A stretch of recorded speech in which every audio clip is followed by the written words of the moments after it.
Welcome, everybody. Hope that everybody's having a wonderful Saturday so far. We are going to have ourselves a coin auction today. For those of you that didn't see our auction preview Thursday evening, we're auctioning off a almost complete typeset of United States coins.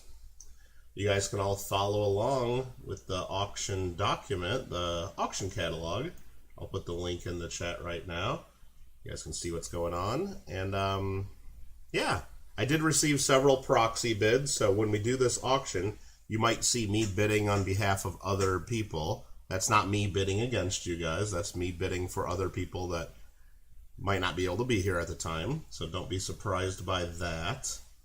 So what else do we got to say about the auction? We did have a buy it now option that was available until last night at 11:59 p.m.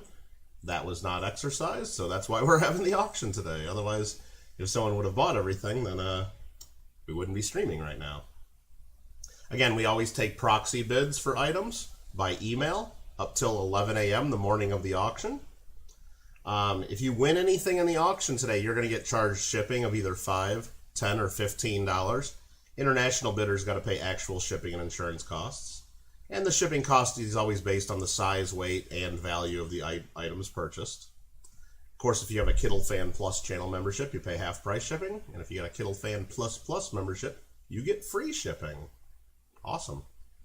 Remember, if you are an auction winner, you got to email me, mike@kittlecoins.com, with your contact info. And then I'll get back to you with a PayPal invoice. We'll do that following the auction, and prompt payment is expected. If you don't want to pay by PayPal in that initial email to me, let me know that you want to pay by Google Pay, Venmo, Zelle, Cash App, check, money order, however you want to do that. All right. What else? What else do we have to say about that? We did have a question by a viewer wondering how you were able to bid, or what do you got to do to register to bid. We don't require any registration to bid. You do have to be 18 or over to bid, or have your parents' permission, and the parents are the ones that have to pay. And you just got to bid.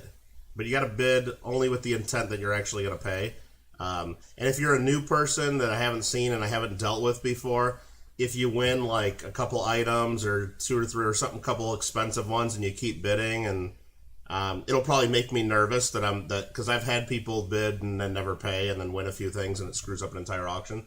So if you're new, if you win a couple items, I'll probably ask you to just make a partial payment right then and there before I allow you to keep bidding. So if you win items 1 and 2 and then 3 and it's like, well, I don't know this guy, I might say, hey, go ahead and send me a couple $100 or send me $100 by PayPal right now before I let you bid anymore, just to make sure you're real and that I have your information and that you actually intend to bid. So don't be surprised or insulted or upset about that.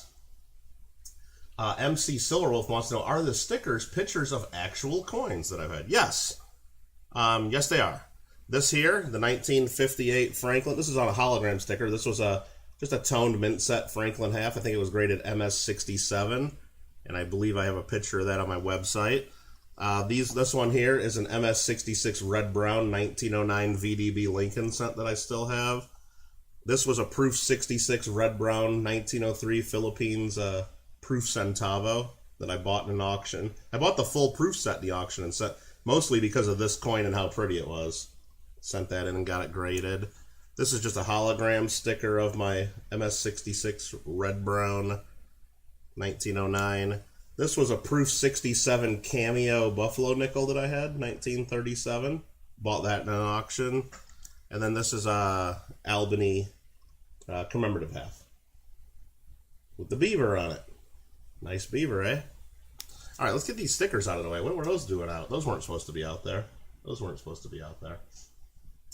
All right, you don't suppose I have any actual Dansko type albums to auction off? That is item 59 and 60 in the sale. That'll now, excuse me. Now it's not officially a Dansko album. I'll show it again here for you guys, and then we'll go ahead and get started with the auction because it's just about noon. This here is the album that these came from, U.S. Major Typeset. If you look at these, it's exactly the same as the Dansko 7070 album, because this was made by the Dansko company. and then probably late 60s is my guess. This page here is actually from a Dansko 7070 that was added to this later. But these are called, this one's called the Continental line, La Mirada, California. Now, if you do some research on these, you'll see a lot of them. Some of them will say Venice, California. Some will actually have a Dansko stamp as well. These were made by Dansko for, I believe they were made for some dealers in California. And kind of like a West Coast market special edition of the Dansko. And they're pretty collectible, too. They didn't do just typeset albums. They did all kinds of albums with that branding. You have a 1999 VB, one from a giveaway on Rob's channel. Oh, nice. Very nice. Any other questions before we start jumping into this? I got one more announcement to make. We have an opportunity for you guys here to join our collecting community. Well, who's our? Well, it's the American Numismatic Association. Right now, they've offered us a pretty good deal. If you're not a member of the American Numismatic Association, you should be. That is our national coin club, and you should be supporting it. You might not like everything they do, but that is our coin club, and it helps grow the hobby. And if you care about coins, you should also care about getting new people involved in the hobby, because somebody's going to have to buy all our coins from us someday when we're really old. Okay? Usually it costs $20 a year to be a gold member. That means you get the magazine that they do every month by email. If you want to be a platinum member, it's usually $46. That means they give you the magazine in the mail each month. Right now we have a deal. If you want to be a member and get it by email, it's only $5 for the first year. Send me an email. Let me know if you won't need to be a member of the ANA. You guys should all do it. And I'll go ahead and send in the application. Only $5 for a digital membership. If you actually want the magazine mailed to you, it's $20. Now, this is not for anybody that's currently a member. It's only for new members or people that haven't been members in the last year or so. So there you go. There you go. All right, any other questions before we get to lot number one? Anyone? Anyone? Bueller? Bueller? Let me scroll through the chat here to make sure I'm not missing anything. We got Canadian Ryan saying happy bidding, everyone. That's very nice of you. All right, maybe he's just buttering everybody up and making everybody feel like real calm and relaxed before he just dominates this entire auction. We'll see. Now remember, we have a Google document going on for the auction. Lots 1 through 30, which is half cents through the Mercury dime, will be done today. Lot 31 through 60, which is our Roosevelt dime through the gold coins, and then the albums themselves will be done 1 week from today, November 5th, 2022. Canadian Ryan coming through the $10 super chat. That's way too cool, Ryan. That game controller has way too many cool shades right there, and it's just infinite. It's just infinite. Thank you very much. Very generous of you to do that. He didn't have to do that, but he did. He didn't have to do that, but he did. All right, so I suggest you guys all follow along on the Google document just so you guys know what lot we're on, what lot's coming up next, and you can see the starting bids that we have on there. And if you're a winner, you'll see that I put your name down correctly and the correct price, so you can check me to make sure everything's correct there too. Nubs says, "Let's go." Been a fan for 28 months. Thank you very much, Nubs. We're going to go to lot number one. Now, remember, when we do these lots, I have 3 different cameras. I got this camera right here. I got microscope, and I can make the microscope full screen. And we also have, make sure I got this set up, I also have another camera here, which I can make that full screen. Now, this camera, you can complain all you want. There's going to be a little white square around the coin as we show it. That just helps me. That just helps us the camera focus. That's the focus spot. If I don't know where that is, I don't know how to focus the coin. So while we're auctioning off any of the items, if you're interested, let me know that you want to see it under the microscope, or you want to see it under the other camera, or you want to see a close-up of anything. So just let me know what you want to see, and we can get to it. When we do our bidding, I'm going to go right now. I'm going to type lot number 1, open at $75. And right now the bidding is on. That is our starting bid. And when we go to sell it, I'll type in chat 3, 2, 1, and then I'll type sold. If you're not in by the time I type in sold, if you type your bid in later, it's too bad. That's just too bad. Now I do have a proxy bid on this one too. So you see Gringo just bid $80. So I'm going to go proxy 85. So I'm bidding on behalf of another person right now. They've given me a max bid, but I'm bidding as if they were here. I'm going to go proxy 92 against Gringo there. Again, you guys, I trust that you've seen most of these coins in the auction preview. Again, but if you haven't and you want to see a close-up of anything, let me know. I'll probably usually just show the microscope because it's just so much easier than the other camera. But if you do want to see it under the other camera, then let me know. Gringo, I hate to do this, but I do got a prior 100. But now Washington's leading at 105. So I did prior 100 because that was my proxy bid's max bid. I'll only tie the person, and that proxy bidder emailed me the other day, so their bid was in first. So that's why that person would beat Gringo in that case. But Washington State Jags fan came in at 105, so they are now in the lead. Again, we do that as a courtesy to people that might not be able to be here during the live auction. And there it is, 1835 half cent. Great type coin. How you doing, Wild West King? 105 is the current leader. 105. Gringo goes to 107. 107. 107. Jags fan goes to 110. Now remember, I assume you guys all, we looked at these in depth and in detail during the preview. Remember, this one's got it's in really nice condition, higher grade. There is that scratch right above the breast of Liberty there, going to the first star. The only detraction, if without that, it'd probably be worth double this. Without that, it'd probably be worth double. But it's a great looking type coin, and tons of detail, tons of original detail. Washington State Jags fan at 110. Gringo goes to 112. Green Goo OG 22 at 112. Jags fan goes to 115. 115. Remember, if you want to see anything close up, we can zoom in the microscope. We can show the other camera. Don't be shy. I want you guys to bid with whatever information you think you need. And that is a nice one, Coin Dragon. It's not bad. Washington State Jags fan at 115. Now remember, I'll do a countdown in chat. I'll type in 3, 2, 1 sold. I'll probably not say it aloud. Go by what you see in the chat. Go by what you see in chat. Since there are others, I'm after 120. So is that a bid for? That's a bid for 120. Okay, Gringo at 120. I was just gonna start doing a countdown in the chat, but go by what you see in chat. That's more live and more real time than what you might hear in my voice. There's usually a little bit of delay and lag in the stream, but make sure you're on live chat and watching live. There should be a little red dot next to live when you're watching. Gringo at 120. Gringo at 120. Washington State Jags fan, you're gonna have to bid again if you're still interested.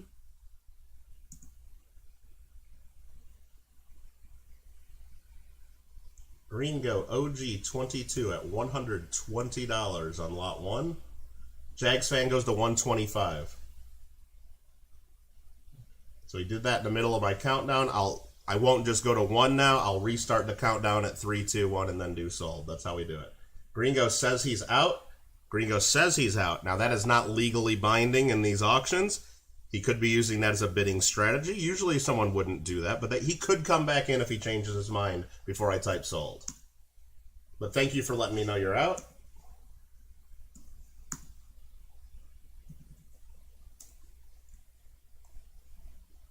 Lot number 1 goes to Washington State Jags fan 125. Thank you very much, sir. Thank you very much. And congratulations. And we'll go ahead and set that over there. And we're going to go on to lot number 2. And lot number 2 opens up at $50. Open at 50. Boom, right there. And this is the 1853 Liberty Head half cent. 1853 half cent. I'll show it here real quick so you can see like the general color. This camera shows color a little bit more accurately, just and what the general look. I mean, I know you're not seeing much detail there, but you just get a feel for it. And then we'll show it under the microscope where you see the detail. And we can show it under the other camera as well. We got bids of 55, 60, 66. That escalated quickly.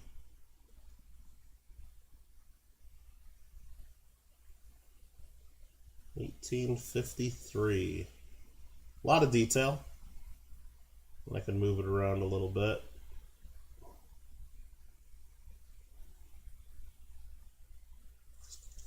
Kyle at $66. All half cents are expensive. Just the way it is. They've been expensive for years and years because they stopped using them in 1857. They're always been in demand ever since, and just that's the way it is. Gringo goes to 70. Kyle says out. Gringo at 70. Kyle says out. Remember, if you want me to take a closer look at anything on the coins and have any questions. Don's like, pizza question mark. Did you send a pizza here, Don? Do I need to check my front door? Is that what you're saying? I mean, I can if you think you sent a pizza already. Jeez. The auction just started. Holy cow. Not yet. Okay. All right. Gringo is in the lead at $70. Yeah, I'm on lot 2, Don. I'm on lot 2.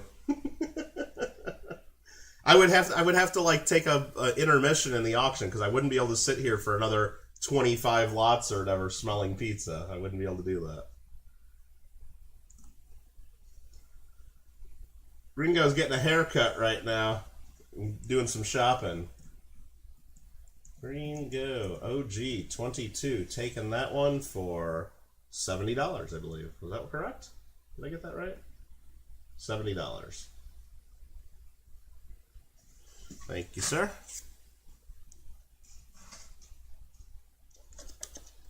Next up is going to be lot number 3, which is the 1803. Opening at $50.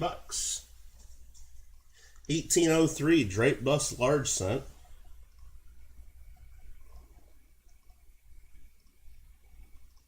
Yeah, it's got a little bit of environmental damage, like pretty much all of these do. A little bit of porosity, but it's got a lot of meat on the bones too.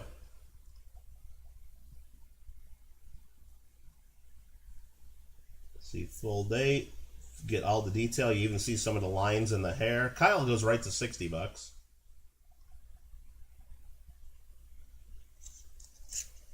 The reverse of these are just great. Nice classic American, United States of America. Got the wreath and the 1 over 100. And then there's some little pieces of cardboard from when I popped it out of the album, still fresh on the coin. Kyle Preston at $60. Kyle at 60. From the 1803. 219 years old. Holy smokes. Liberty. Gringo goes to $63.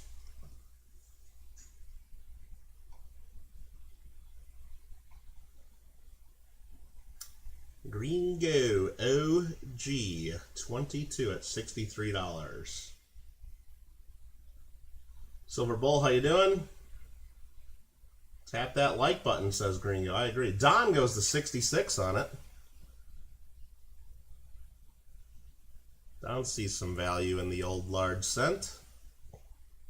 Again, the starting prices I have in my auction catalog, I would be upset if the coins sold at those prices. I just put those as a way to like not start us all at $1. I put well below what I think the retail value is, so Just because I opened it at 50 doesn't mean that's what I think this is worth. I probably think it's closer to $100 than it is to 50, but Gringo goes to $70. I just didn't want to start everything at $1 and then have people bid 1 and 2 and then 4 and then 8 and then wasting everybody's time, especially with proxy bids. I just didn't want to get a whole bunch of proxy bids for lowball prices. So Near Dusk, hello.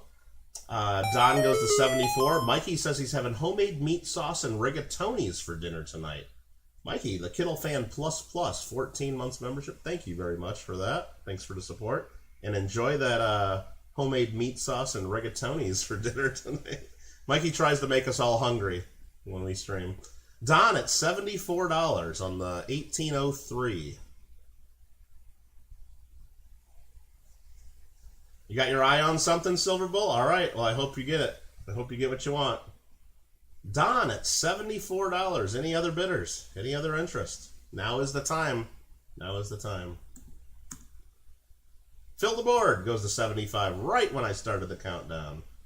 Timing is impeccable. Fill the board at 75. Don goes to 79. Gringo's going to BBL. David says cheeseburgers and fries. Is that what David's having, or is that what Mikey almost always has? How you doing, Paula? Fill the board goes to 80. Fill the board goes to $80. Again, any of the bidders, if you want to see the coin close up, or you want me to flip it again, or do whatever you need to, don't be shy. Nubs hunts treasure with the hot dog at $1.49. You rock. Thanks, Nubs. Nubs had a stream just a little bit ago looking at some $50 and didn't really find much, but that's the way it goes on a $50 hunt. Fill the board at $80. Don goes to 91. That escalated quickly. That escalated quickly. Don goes to 91. Nubs must have went to Costco. Oh, it's $1.50 at Costco. They won't sell it to you for $1.49, but you get a drink as well. Unlimited soda. Unlimited. I just got an email from you, Washington State. Thank you very much. We're good to go. All right. Now, just as a heads up, I probably won't send invoices after today's auction. Because it's a 2-day sale. We're going to also sell next Saturday. I'll probably wait until we're done with the whole album. Now, if you really want to pay for what you won today, let me know. And if you want me to ship out this week, let me know. But I think for most people, we're probably just going to wait until after the November 5th sale.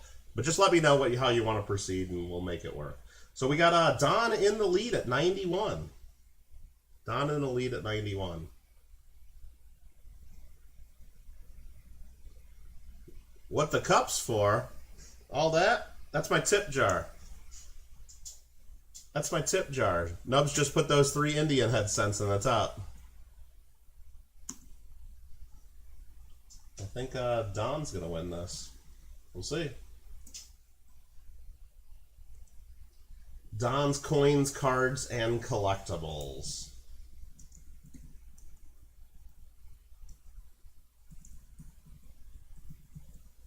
At 91. Congratulations. Congratulations. Next on our list is the Classic Head Large Cent. Lot number 4. And that is opening, what did we start this one at? 50, I believe. That is correct. Open at 50. Have a good day. Hope to see you after day 2 works for you. Okay.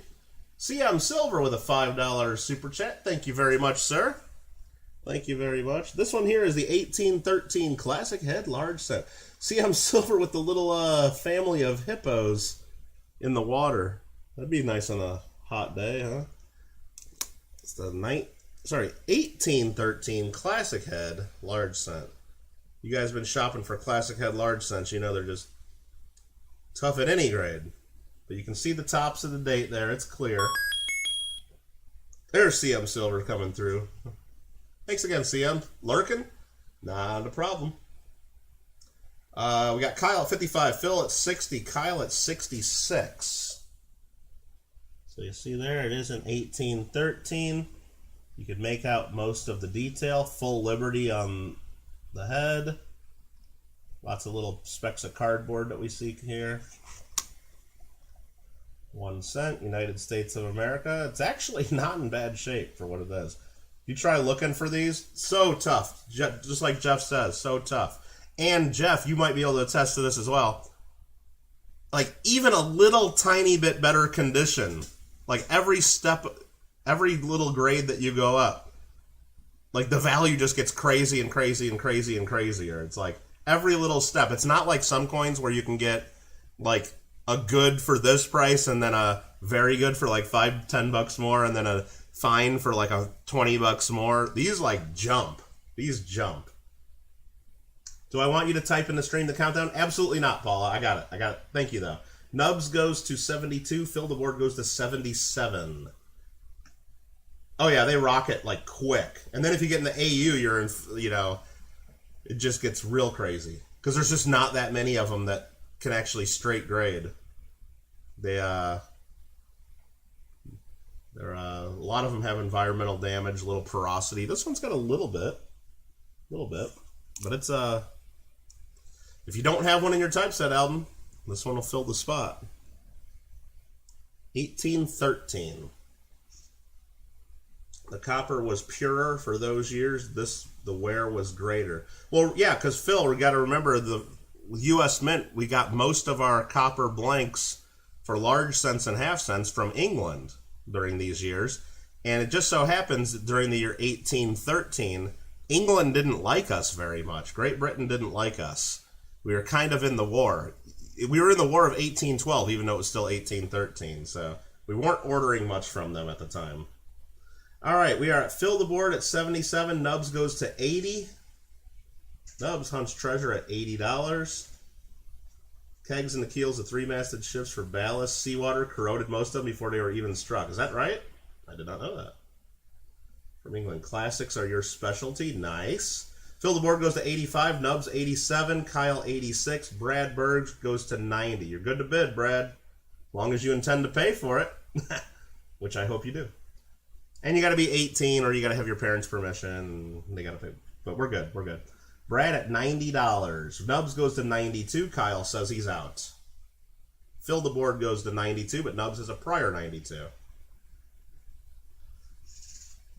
Nubs with a prior bid of 92. This is lot number 4, the 1813. Fill the board goes to 93, but Brad was at 95. Brad came in just before at 95. Fill the board goes to 98. Nubs at 98. Phil's first at 98. Brad goes to 100. Brad at $100. Is that going to do it? Nope. Nubs says the bid goes on at 101.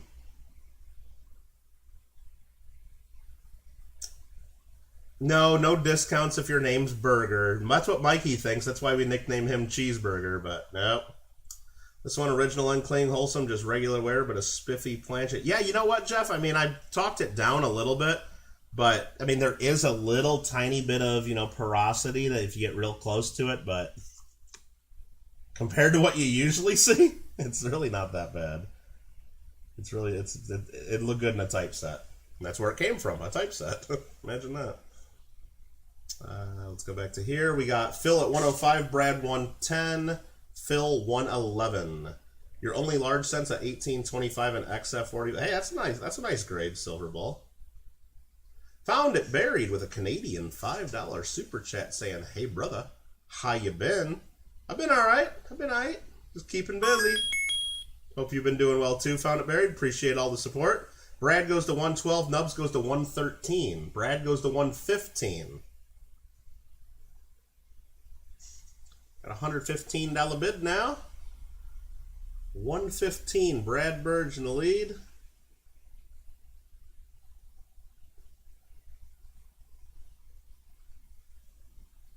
Thanks for being here, everybody. Phil says, "I'm done, man. I'm done. Enough of this." 125, says Phil. Phil says 125. And he's telling me to go 3, 2, 1 sold real quick. That's what he's probably thinking, but I got to give everybody a chance. Fill the board at 125 on the 1813 classic head large set.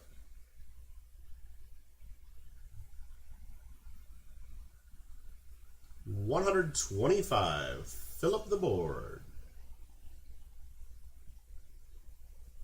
I think that might have quieted everybody down. He says, probably going to regret it, but out there. Brad, my advice to people is if you're not 100% sure that you like the coin at the price right when you buy it, that feeling will not get better as you own the coin. So if you don't love it right when you get it, at the price that you get it for, you should probably move on, like you say, because you're not going to love it more later. Trying to spell fill up the board's name there. Congratulations, Phil. So if there's any hesitation at the point of purchase, probably shouldn't go for it. Probably shouldn't. All right, next up is going to be lot number 5. And what are we opening this one at? Lot number 5 is the 1832 large set. We're opening that at $25. Opening that at $25, and I do have a proxy at $25, so to start us out. Let me go ahead and show this. I gotta pull up this screen here so I can see what I'm doing. 1832 Liberty Head large cent. Lot number 5. We'll show it under the scope. Again, I got the other camera up and ready if you need to see it under that look too. Probably don't for this one, but 1832.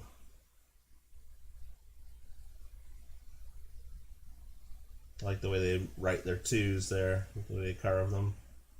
Pretty cool. You only got a couple spots left for your typeset? Nice. Yeah, typesets are real fun to put together. They can be a challenge too, but it's very rewarding once you get it. Jeff goes to 27 on this one, and I'm going to go proxy 28. Let me just double check I can do that. Yes, I can. Proxy 28. I got my list of all the proxy bids here and what their maximum bids are, and I don't want to miss anybody's bid. Otherwise, they're not going to want to bid on my auctions anymore.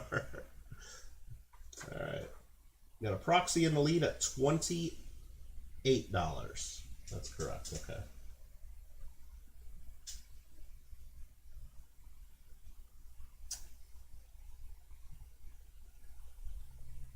Proxy bidder in the lead at 28. Have a great auction, says Found It Buried. Thank you very much. Appreciate it. And thanks again for the super chat.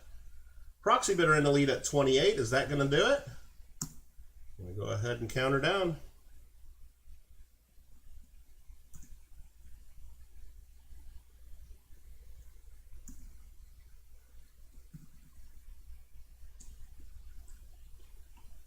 That might have done it.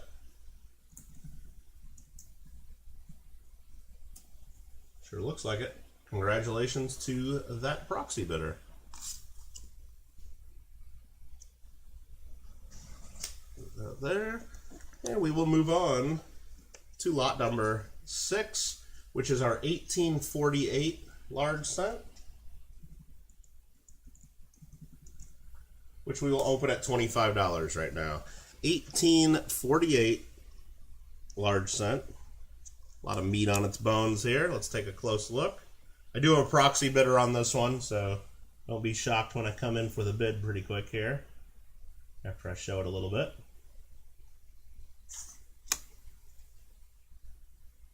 This one was the one we saw. It had a little bit of green stuff growing on the back.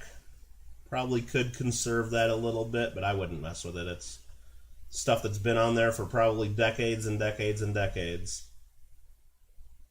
Jeff jumps it to 35, and I don't even need to do the proxy bidder. That takes the proxy bidder out before we even get to it. So, a lot of meat on the bones. Jeff at $35. And that's how you do it. Just tied. I'm tied for longest member on yours. Yeah, definitely Found It Buried. Glad to support you. That green stuff's good eating, says Clever. Well, Clever's from New Orleans, so they put all kinds of crazy stuff on their food down there. You gotta be careful. You gotta be careful, but I don't recommend that. That's not advice from me. 1848 large cent. Lot number 6, Jeff in the lead at $35. If there's no other interest, we'll shut it down.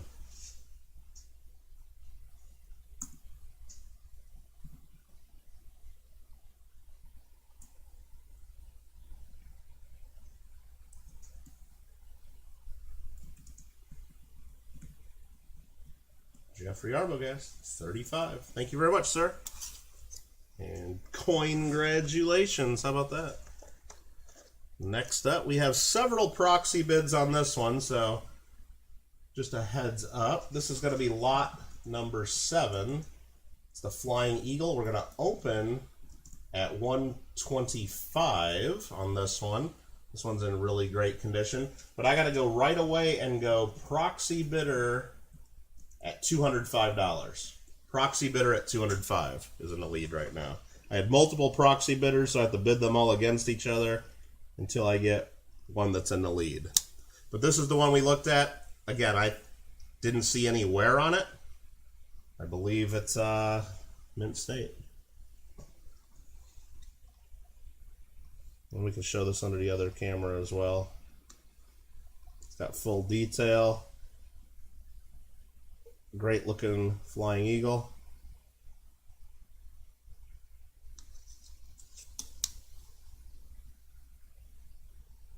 Got a lot of original color left on it, a lot of luster. Nubs goes to 210, Kyle at 206. I'll go proxy 215. So we'll do that. We'll go back to this. Let's show it under this other one real quick, if I can. We got Silver Bull and Nubs both at 220. I'll just go proxy 225. Got to double check what the maximum is here. I don't want to go over. But let's take a look at this here real quick.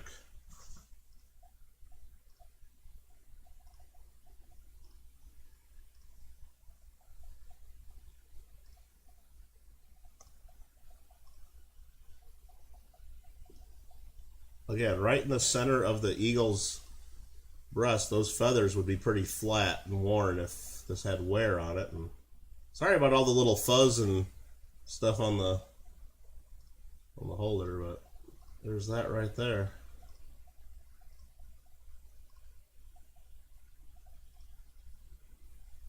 It's a nice Flying Eagle scent.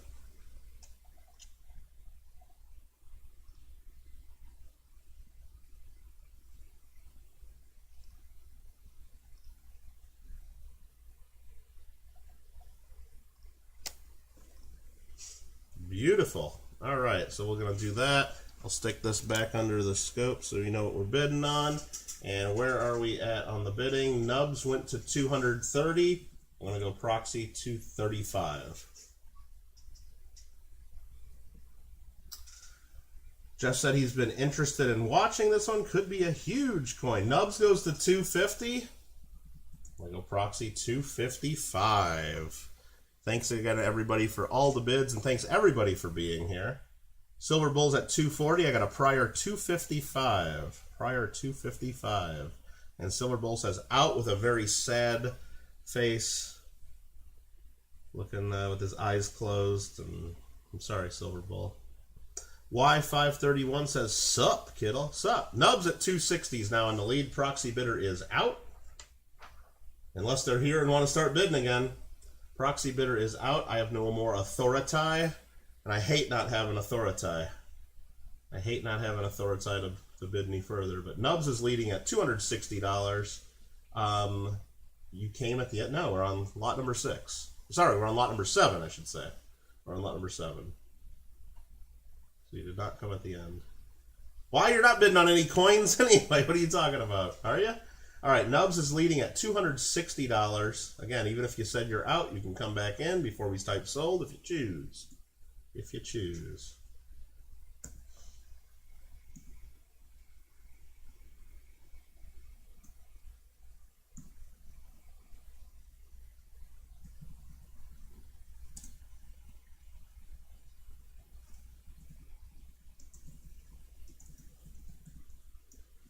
Nubs Hunts Treasure. Took that one. Congratulations. Think you'll be pleased. Right after that, we're going to lot number 8. Opening at $25. Congrats, Nubs. Congrats. That was one of the nice ones for sure. That was one of the nice ones. One of the nicer ones. There's a lot of nice ones, but that was one of the nicer ones, I would say, I guess. Lot number 8 is an 1859 Indian head cent. 1859. 1-year type coin. Let's take a quick look. A lot of detail, full Liberty. Lots of detail in the feathers. Probably got 2.5, 3 diamonds maybe peeking through on the ribbon. It's almost even got a little bit of a wood grain effect looking to it. There we go. Jeff starts us out at $30.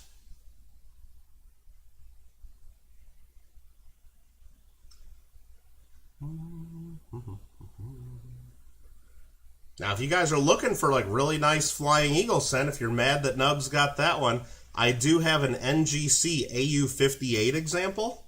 It's full brown. There's no luster popping through at all on it, really. It's really flat looking. It's like just a dark brown, but it's AU58. That one I believe I have priced at $500. And I also have a PCGS AU58 with a CAC sticker that looks like an MS64. Full luster, bright color. It looks amazing. It shouldn't be in a 58 holder. That one's $800. So maybe Nubs got a steal there. But that's what I have those two priced at. And if anybody wanted to see those, let me know and I could get them out. Jeff at 30. Silver Bull goes 33. Jeff comes back at 35 on the 1859.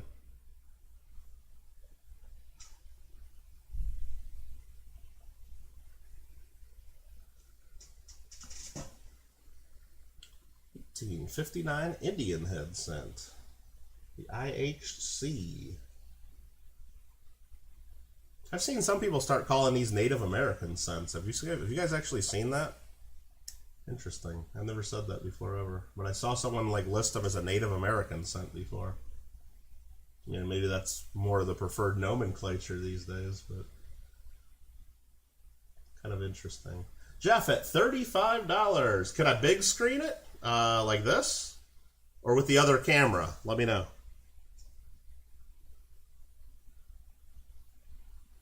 I can do both. I can do this a little bit.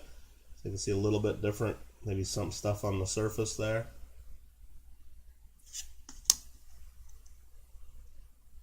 I'll just tilt it a little bit so more light hits it.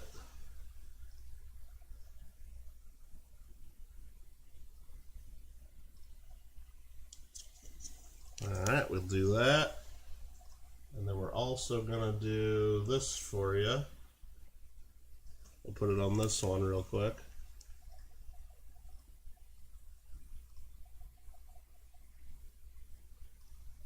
This camera here, I think, gives us the closest look of the color and just overall feel of what it's going to look like in hand. That's why I like showing it. The microscope doesn't show any of the color, and it really doesn't show any luster if there's luster, but it shows the detail really nice. This one, I think, shows what it really looks like better. The microscope sometimes exaggerates any little hit or mark on the coin surface.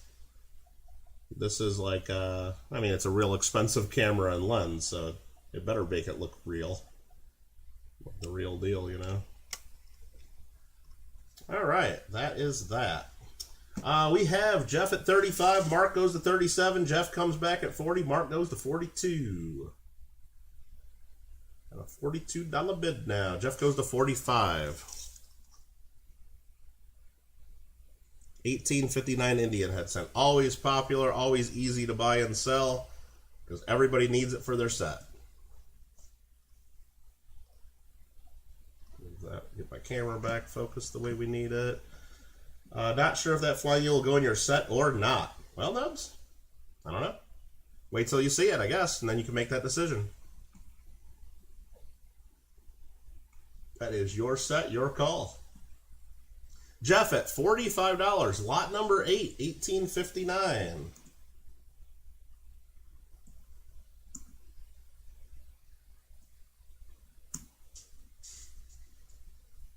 comes in at 47, just before I typed in sold.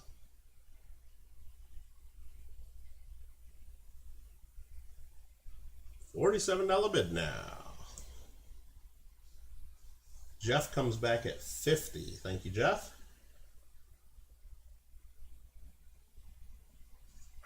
Just got to keep looking at my list of proxy bidders because I want to make sure I don't miss anybody. Jeff at 50. Out to Jeff, says Mark. So we're going to go ahead and count it down. Doesn't mean you can't come back in, but it means you probably won't.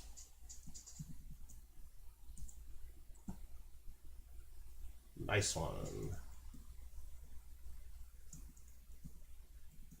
Again, if you guys want to follow along on the Google document, exclamation point DOC, get you that document, and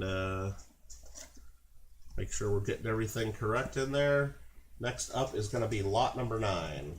Lot 9, opening $50. Hi Anna, how you doing? Lot 9 is opening at $50. And that is the 1860 Indian head cent. Copper nickel. Again, if you haven't seen these in hand, they're thicker than a normal Indian head cent. The copper nickels are. That one's got a good look to it. I would say, just based on the look, it's lightly cleaned. It's just too bright.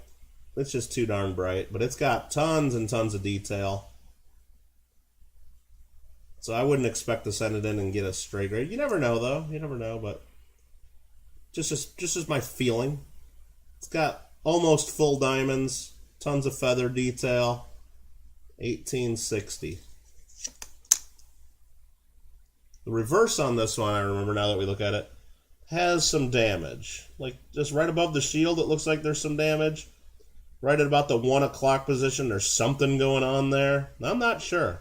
I really don't understand this one as much, but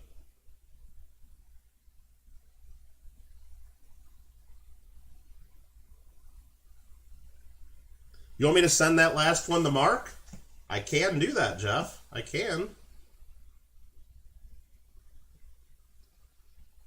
He says he can't accept that, but you can. That's all you got to do is say, thank you, Jeff, and send me your information, and I can mail it to you. Amanda, my sister, 24-month Kittle Fan Plus Plus, $1 bid now, $2 bid now, give me $2 bid now, $3 now, give me $3 bid now. No, I'm not going to do that because Gringo says he'll never watch if I do an auction voice. So, all right. Thank you, Amanda. Thanks for being a member. So what are we doing here? So I'll go on to the Google document here, and we're going to send this to Mark Thomas. Well, hope I got that correct. Very generous, Jeff. Very generous of you. Okay, we got this one here, 1860, opening at $50. Is there any interest at $50? Any interest at $50 on the 1860?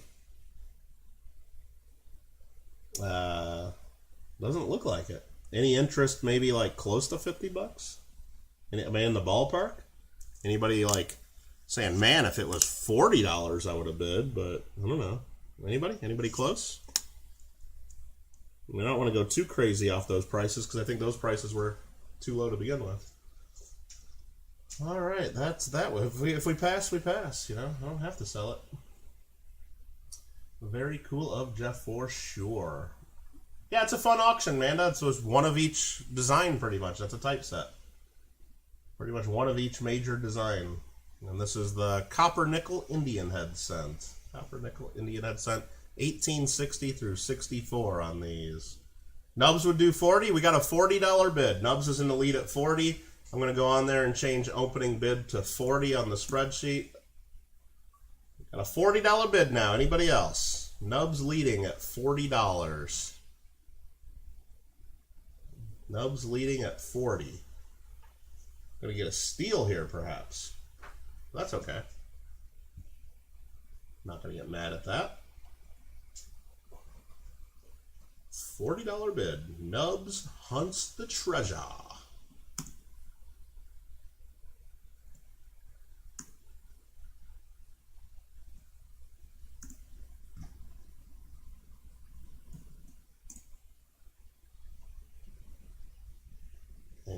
You bought it. Oops. I gotta undo that. I posted, I'm trying to copy your name, not paste your name. Oh, that's pasted your name. Spreadsheets are hard. Nubs just got a beat up Kittle price. I know. Usually I'm beating up Nubs in his auctions. You finally got one on me, Nubs. All right, next up, lot number 10, a 1907 Indian head cent. Lot 10, open at $25. Enjoying the afternoon, and Ohio State is winning. Uh-oh, spoiler alert. All right, we got, what is this, lot number 10, the 1907. Let's go ahead and first show, I got so many windows and so many cameras up. Let's first show those. You can see, look at that shiny, pretty, look at that. Cartwheel luster. Now it is spotty, so don't just think it's like an MS65, because it's not. There's spottiness to it, but just look at that cartwheel luster. That shows that pretty well, right? Let's put it under the other camera real quick.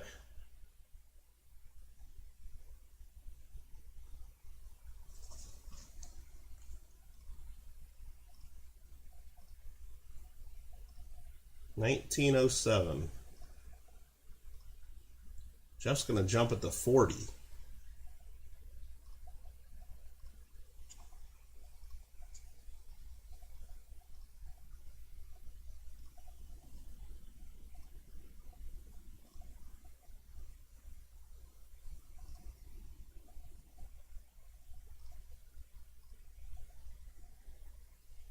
I'm sorry again about the little white thing. If I move just out of that, we lose focus.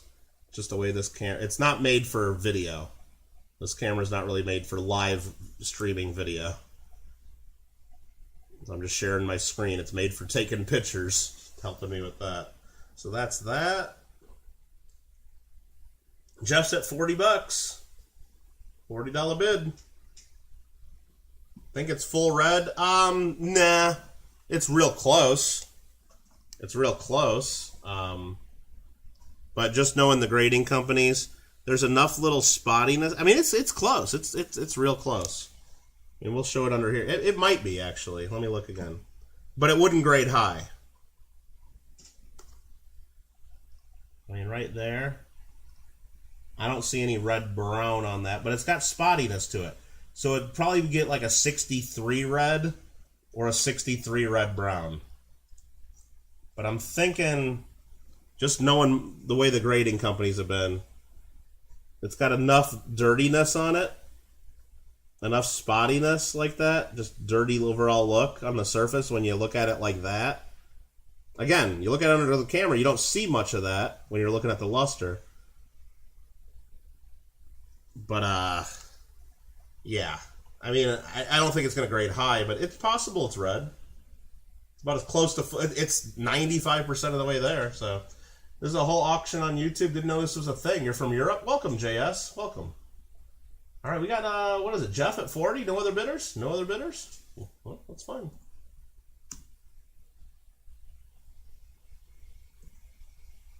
Nice luster, solid coin. I think so. Nubs goes to 42.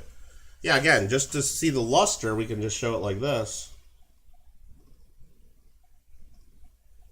Just reflecting off my light over there.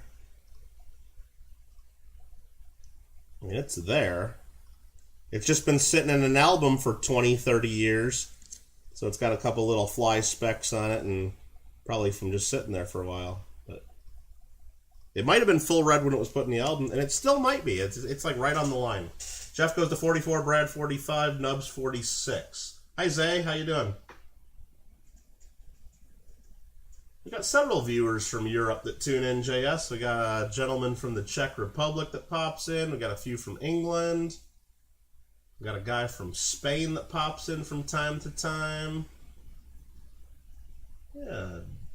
Jeff is out. Brad's at 50. Nubs goes to 53. Hey, where's Rand so far away? Speaking of the Czech Republic.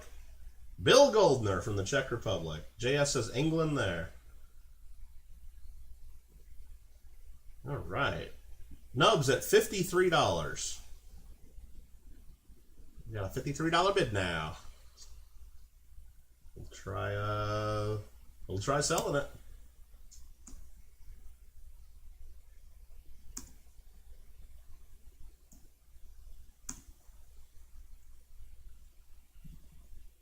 You're from the great country of Delaware. Remember the Wayne's World movie where they go, "Hi, I'm from Delaware," because they didn't have anything to say about Delaware? Remember that? That was funny. All right. Nubs gets that. 53 bucks. Nice. Nice. There are the first 10 lots down. We're cruising. Next up, we have lot 11 open at 25 bucks. Just a decent 1909 VDB. I think it grades 64 red brownish. Let's show it. But then we did see there's a little scratch in the field, I remember, on this one. Now look at right in front of his head. Little tiny one. You can just make it out. Let's see if we can show it. Like, get a bad angle on it. I'm just getting all over the place on this one. I don't know. Hopefully you can see that. Just a little light scratch. It's the only detraction on that. And there's the reverse.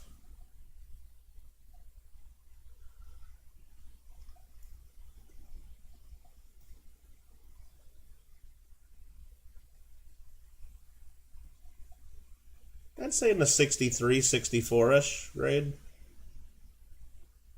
Lots of red. Kyle says 25 bucks. He says that VDB will look good in my album.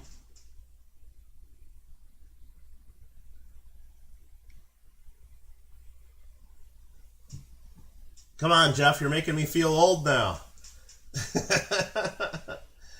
All right.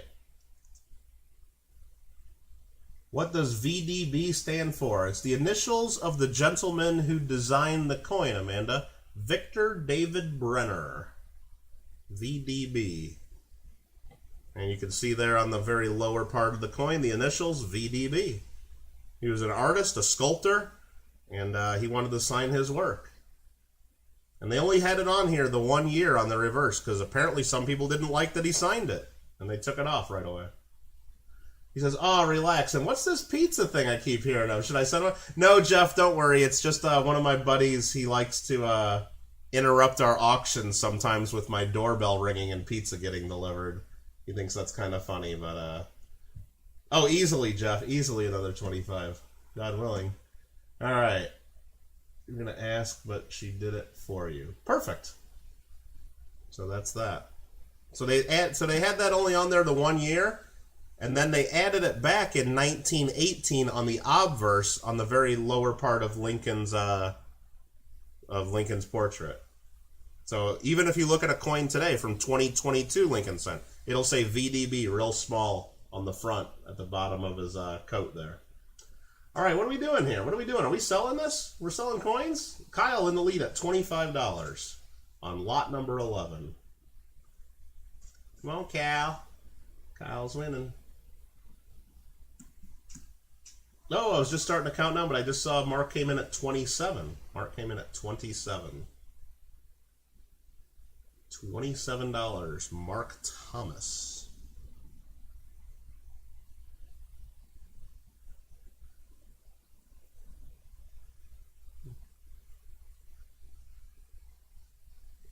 We'll start the countdown over in just a second. Give Kyle a chance to think it over, and any other bidders. Really nice VDB. I'd pump this up, but you got what you need. All right. Now, you don't have to do that, Jeff. I try to let the coins speak for themselves, and, you know, if people like it, they like it. If they don't, then they don't, you know. Mark Thomas at 27. Hello, BR.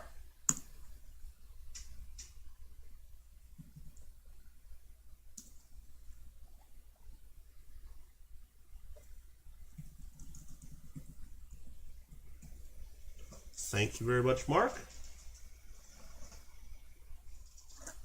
After that, we got a steel cent. Lot 12 opening $1. Lot 12 opening at $1. 43S steel cent.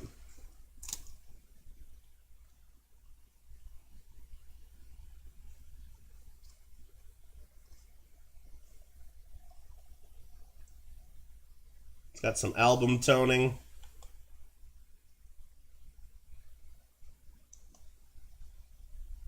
Has a couple light scratches on Lincoln's face.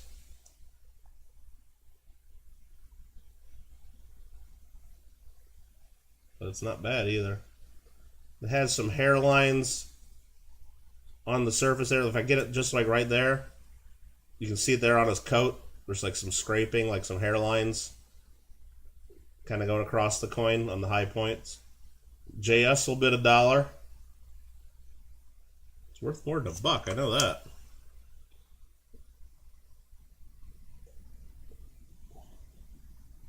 Always wanted one. All right, we got a bid of $1.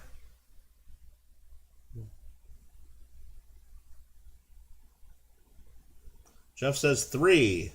Mark says 5 for the 43S. There are a couple slight scratches on it, so you know you see that out. This angle shows it a lot too. So it's not perfect, but it's got unk details, not circulated. The shipping would probably be $20 for you. JS, just if you won something like this to send to England, what I would do, and just for anybody international, if this was all you won, just one coin, normally I send things like in a big bubble mailer or a box, and that's really expensive to get to you. This, if it's just one coin, especially something light, like under 1 ounce, I would take this, I'd tape it inside of a thick piece of paper, fold it over a few times, maybe do 2 sheets of paper, and stick it in an envelope with an international stamp. There'd be no tracking, no insurance, no nothing like that. But the shipping would be like $2 or something like that. I'd send it as a letter. And if it gets there, it gets there. I have almost 100% success on doing that if it's just one light coin. But if it's a few things or a heavier coin, we really can't get away with that. All right, out to Mark. Mark is leading at $5. Mark is leading at $5. Hope that makes sense for the international buyers out there.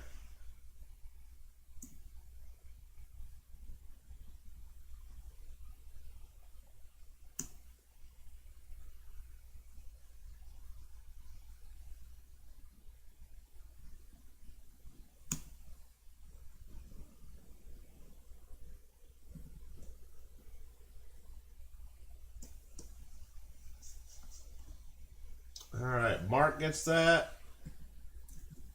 Mark, Thomas, we'll give it to him for $3. That's close enough. All right, next up, lot number 13, a 2-center. Lot number 13, and we're going to open this at 50. Lot 13 opening at $50. You want me to send it to Jeff? Do you? I can do that. Lot number 13 that opens at 50, and I do got a proxy bid on this, so I'm gonna go proxy 60 right now against Kyle there. Let me go there, send to Jeff. All right, let's show the coin here before I do any more bidding. All right, let's see here. 1864 large motto. It's got some mint luster remaining for sure. We'll go microscope this. Looks good here. Kyle's at 61. I'll go proxy 65. Does a World War II class, hands them out to good test scores. Oh, that's cool. That's pretty cool. Kittle, you saw an interesting video on the 43S, apparently the only true overdate. That's what they say now. They said there's a They used to have a double die variety, and now they're calling it a 43/42 variety. Yeah. And they say that's the only true overdate. Yeah, I don't know about that. I mean, I don't know all the other dates, but maybe. Yeah, I just saw they just decided that they had some people do that, but I don't know. I got to take it with a grain of salt too. I mean, I know that they say that, and look, they've done the research, but you know what? It's the people also saying that are some dealers who hoarded the hell out of the coins before they made their announcements, and now those same dealers that made the announcement are selling the coins for like 10 times what they were worth a few weeks ago or a few months ago after they hoarded them and came out with this new research and then call it an overdate instead of a double die. Does it matter whether it's an overdate or a double die? The variety is just as rare as it was a year ago when they called it a double die. Now they call it an overdate, and they think it's worth 10 times as much because they put out an article. I'm not a fan of that. I mean, yeah, call it what it really is and everything, but don't hoard the hell out of the coins and then go 10 times on the price just because you wrote an article about it. Nah, I mean, I guess if they can get it, good for them, but I'm staying the hell away from them because all those coins were a fraction of the price when they were still designated as varieties and still very collectible. And anywho, Kyle Preston's at $68. I'm going to go proxy of 70 against Kyle there. Almost looks like a minor repunched date. We can take a look at it if you want to take a look. I didn't take a close look, I'll tell you that.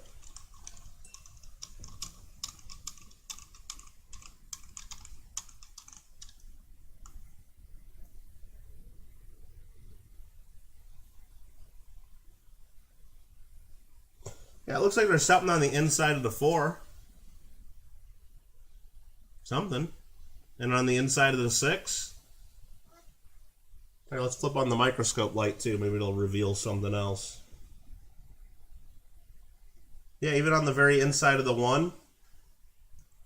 Kyle's at 71. Let me check my list here. I got a bid against Kyle. Proxy bid of 72.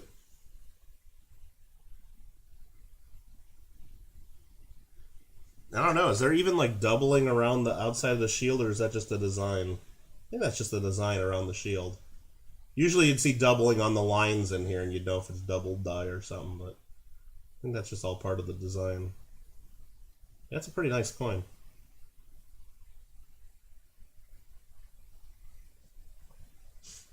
It is definitely large mono. Definitely large mono. Kyle goes to 75. I keep checking the proxy bid like it's going to go up or down. Proxy 76. All right, let's zoom that back out.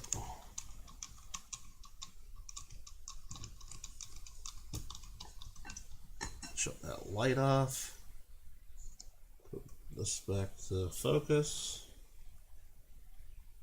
Yeah, if you need one of these USB microscopes, check my Amazon page. I got the link right there. And then also get the little aluminum stand. If you don't get the aluminum stand, they're a real pain in the butt to use the microscope. But proxy of 80.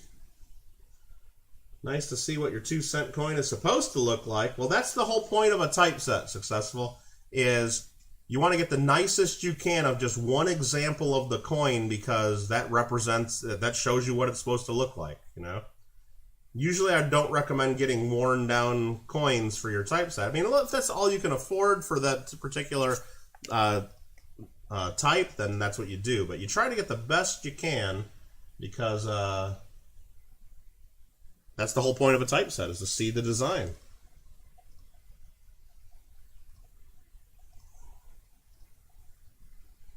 It's got a lot of original luster and color to it.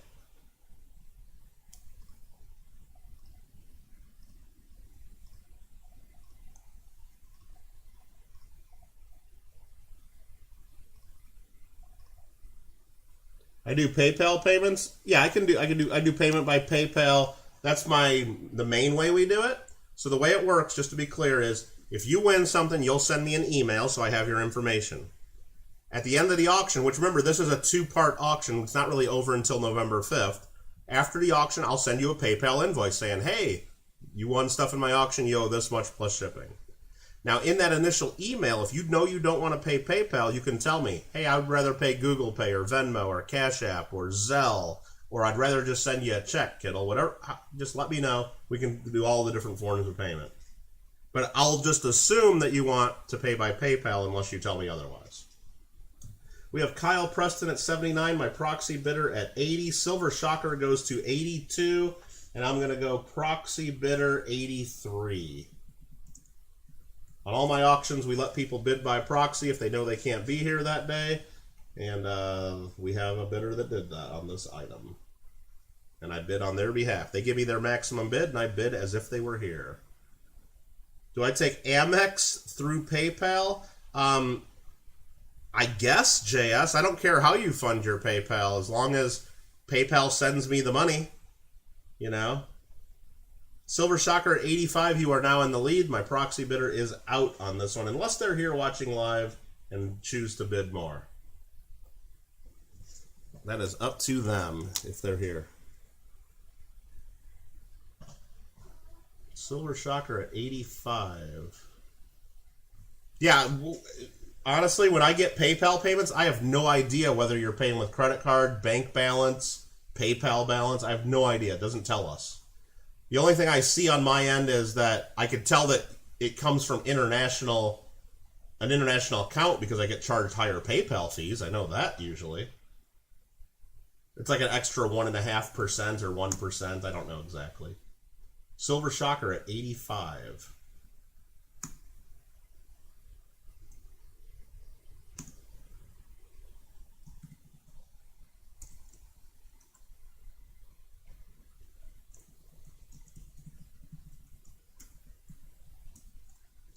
Alrighty, congratulations to you. That was lot number 13. We'll now go on to some half dimes. No! 3-cent pieces first. What am I thinking? Lot 14. Open at 75, we say on this one. Jeff says your Amex also backs up your PayPal original balance. If you over. Yeah, that's the way most people have it set up. Well, first of all, like if you already have money in your PayPal account, that usually comes from there first. And then if not, then it comes from your bank balance or credit card, depending on how you set it up. Or both, or however you do it. This here is an 1852. And Kyle jumps it right to 115. He wants this one, and he wants me to close it quick and shut you guys all down. 1852, 3-cent silver. And there's that. Let's turn on the microscope light so you can see that it actually has luster and color when I get the light shining on it. But the light hides the detail too. $3 silver. It's got some luster and color to it for sure. Little tiny guy. $3 silver. Kyle at 115.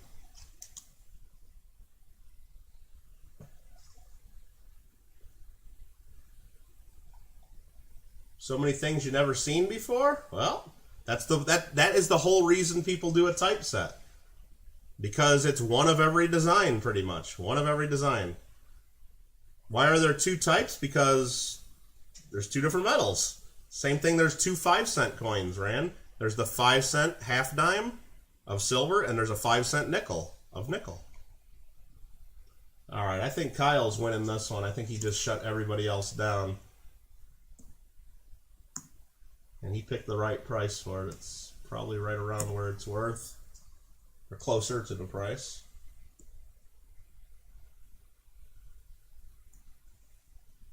Well, and the other answer, Bill Goldner, is the whole reason we have the 3-cent nickel and the 5-cent nickel coming out in 1865 and 1866 is we had a civil war. Not a silver war. A little bit of a slip there. It was kind of a civil war as well.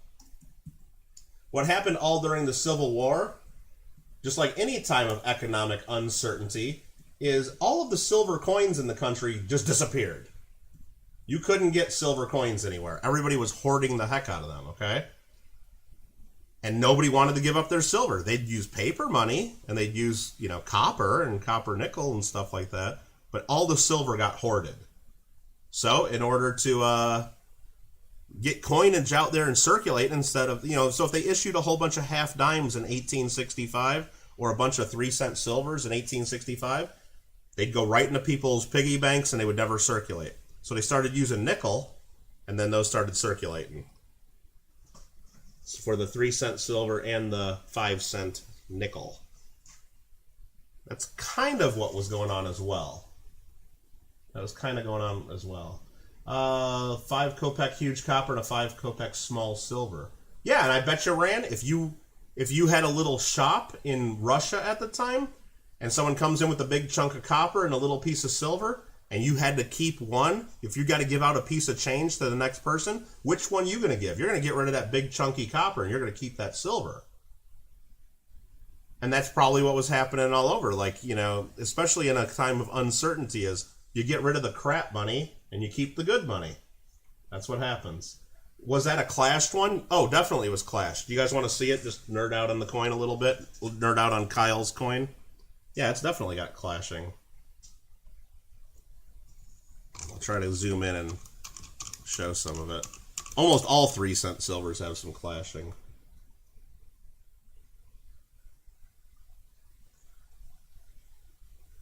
It's tough to see on this side, but on this side, you can see like an outline of the whole star. Well, maybe I gotta turn the light. I'll only dim the light a little bit. See the star? You can like see the whole star on the reverse coming through from the clashing. And I got it upside down, I know I do. But Randy just needed to see it. I couldn't have Randy lose sleep today because he didn't get to see the clashing on Kyle's new 3-cent silver, right? We got you, Randy. We got you. We got you. Next up is a 3-cent nickel. Lot number 15. Oh, and I left this on. I'm sorry.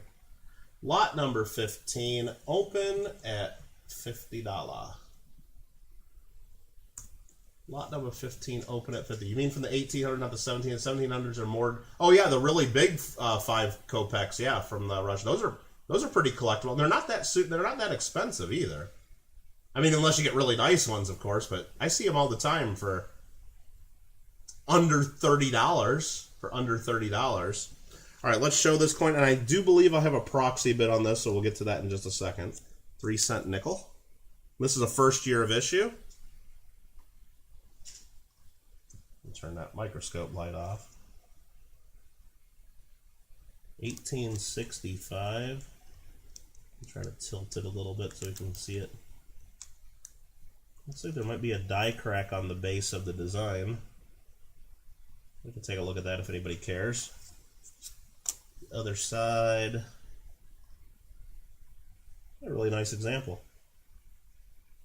A little piece of cardboard in the flip, blocking the wreath at the 9 o'clock position, but that's not on the coin.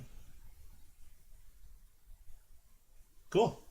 All right, this is lot number 15. Let me check my super secret list of bids. And we do have a proxy bidder. I'll go proxy 60 on this one.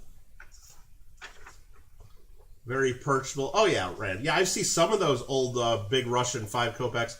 They almost like start crumbling, you know, like you could almost like they're like falling apart, like almost. Like you touch them and you end up with like a whole bunch of rusty like looking copper all over your hands. Some of them are pretty bad shape, but better shape than I'm gonna be when on my 250th birthday, I guess. All right, let's see here. Wise like yo Randy, yo Randy.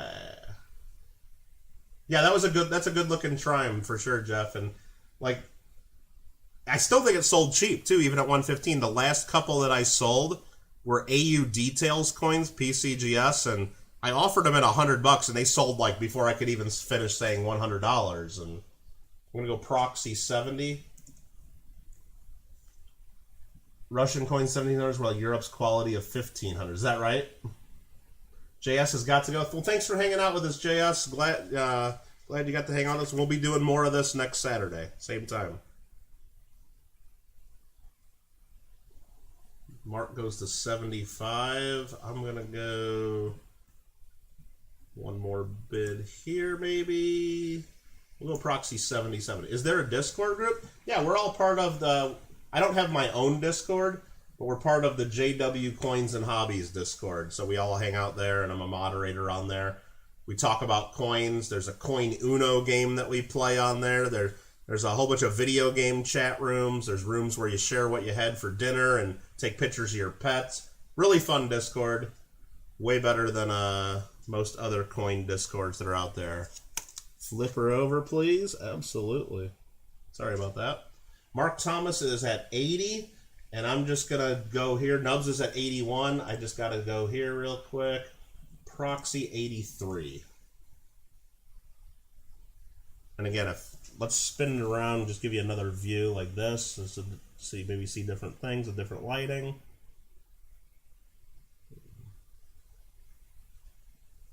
Mark says out. Either the bid went too high or he saw something he didn't like, maybe. I don't know. That's fine. Thanks, Mark. Appreciate it. Little 3-center. 1865. First year of issue.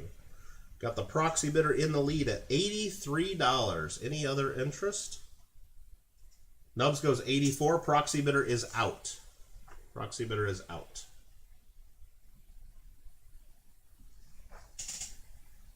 I lack the authority to go any further. Nubs Hunts Treasure in the lead, $84 on the 1865. 3-cent nickel.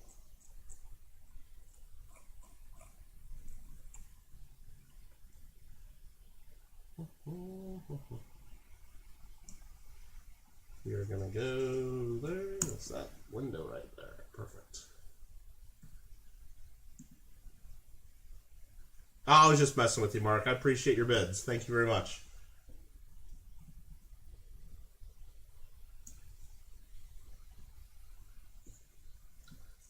Well, everybody make sure you're subscribed to Nubs Hunts Treasure. It looks like he'll be doing a typeset album update in the future here. You just did one, did you post that yesterday or today, Nubs? I didn't have a chance to watch it yet, but I saw you posted an update of your album in the last day or two. Next up, lot number 16. You did it this morning, okay. Nubs was busy this morning, streaming and doing all kinds of stuff. Opening at $25. Don't want to do that button. I want to do this button. This is the 1858 seated half dime. Again, it looks really dirty and ugly there, but most of that's just toning. It's got a lot of detail to it. 1858. I do have a proxy bid on this, so I'll get to that in just a moment.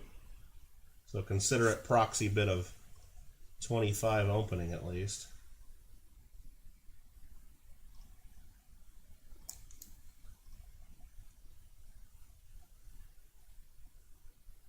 Half dime. I was just typing in proxy 25 and Kyle knocked out the proxy bidder just there with a bid of $40. $40 bid. So let me do this here real quick. Take this, put that there, put this here.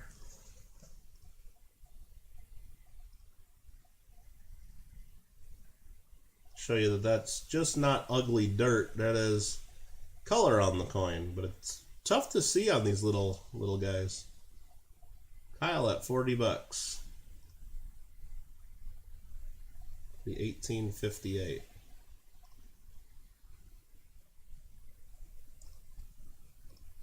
And there goes my camera messing with us. Can I get the focus back? There we go. We'll keep it right in that spot. There we go.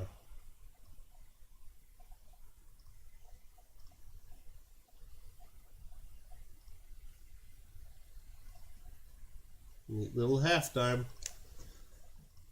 Kyle in the lead. $40 bid now. Got a $40 bid now.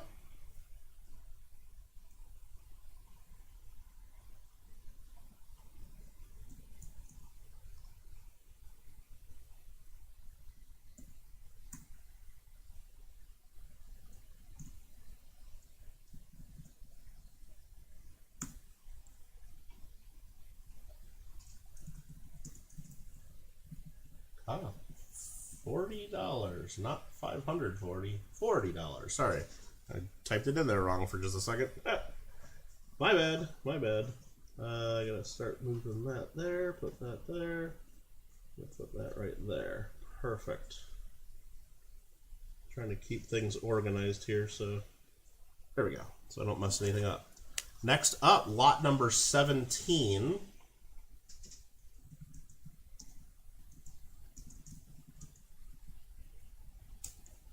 You would have had, no, that's fine, that's fine. Now, that's why we have everybody check the Google document as we're going along, make sure I'm not messing anything up. Lot number 17 is the 1853 with arrows, seated Liberty half dime. And she's a beaut. Let's take a look. Kyle's going to open it at 51.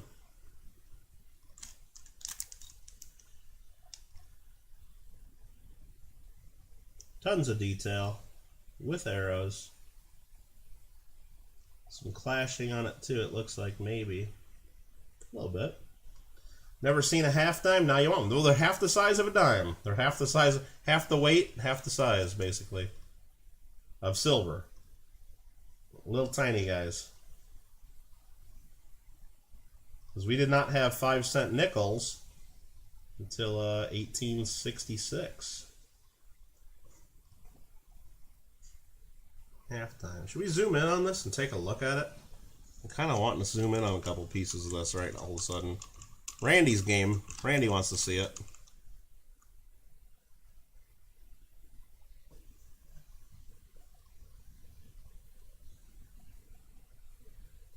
You see clashing there. You can almost see the reverse image of the date in States of America. Yeah. I think that's the date being clashed. Right under the E in the US estates. Like an upside down 1853.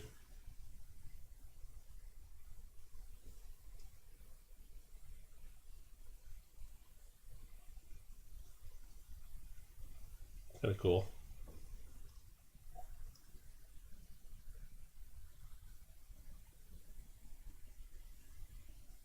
Show.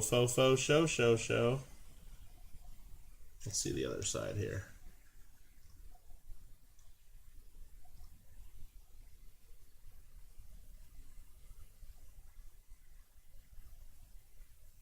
Fun times. 1853. All right.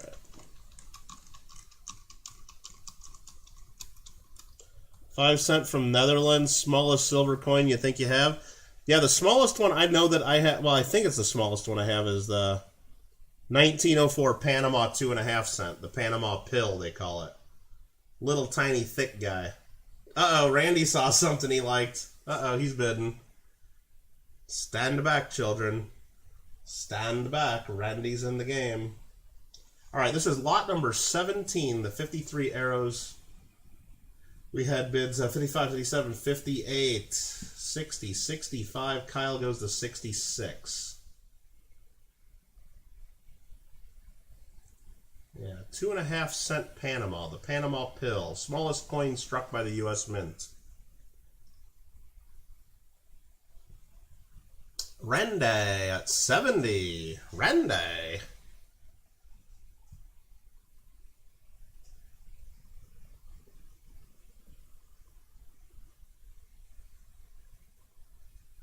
You got a Panama pill. They're tiny. They're tiny. Yeah, like they're the size of like the little baby aspirins. They are not like the little baby ones we got to take every day just to not have heart attacks and stuff. Leanne Kennedy says, "Hey y'all." Well, hey, what's up? Randy's in the lead. Is he gonna win this? Maybe.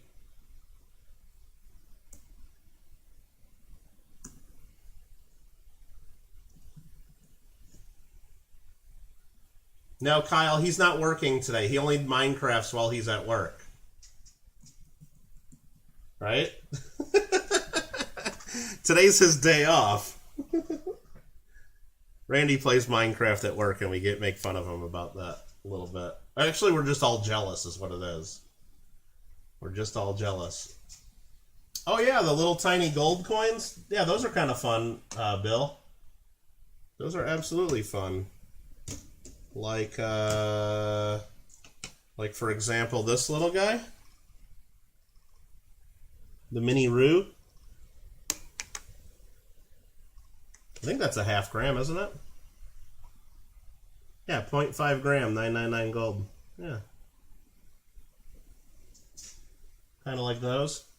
Or like this guy here. What's this one? Is this a 20th? Oh, 25th of an ounce. Coin to the cat. What is this, Isle of Man? Yeah, Isle of Man. Yeah, I like little gold coins too. Alright, let's get back to the auction. Quit getting distracted, Kittle. Quit getting distracted. I gotta put all that. I don't know. Alright, what are we doing here? Lot number 18. Lot number 18, opening bid 50 is what it is. Lot 18, open of 50. Do I have a proxy on this one? I do not have any proxy bidders. This is the 1871 half dime. Kyle's going to open us up at $50. Really darkly toned. Tons of detail though. A little bit dirty in the word America there. Oh yeah, for all those little gold coins, premiums get real crazy. Absolutely. Look at that. You see every kernel of corn in that ear of corn though.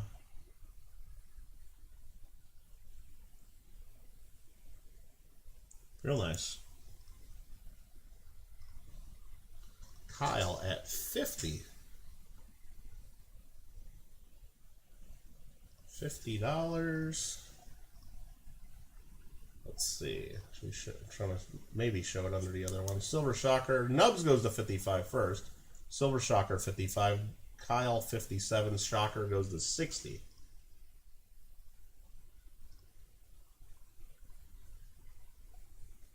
So let's go ahead and do this. Kyle is at 63.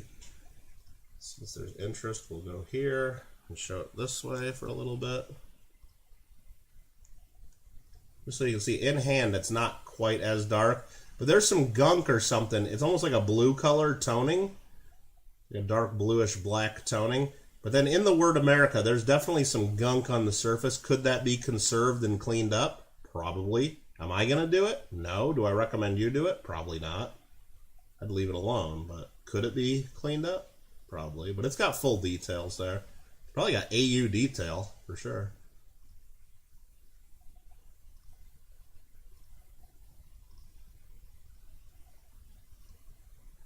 Nubs goes to 70 on it.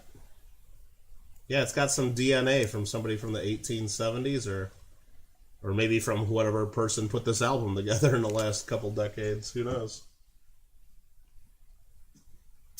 Nubs hunts treasure with a $70 bid.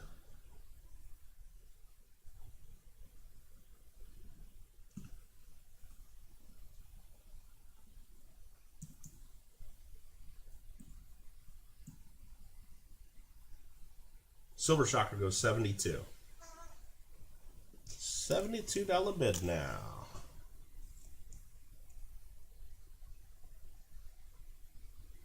Okay.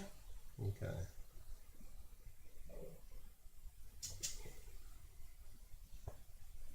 Gringo back in it. 74. Gringo with the fresh haircut. And Nub says out. $74 bid to Mr. OG22. Speaking of OG22, the JW Coins and Hobbies Discord group invites you all to join and invites you all to join us. I don't think we've decided all the details yet, but on December 22nd, couple days before Christmas, a lot of us from the Discord group are going to do a big Christmas giveaway here on YouTube. So mark your calendars. If you're going to be around and you got a YouTube on December 22nd, you better be tuned in. You better be tuned in. He needs a shave too, so I don't know if he did that, Silver Shocker.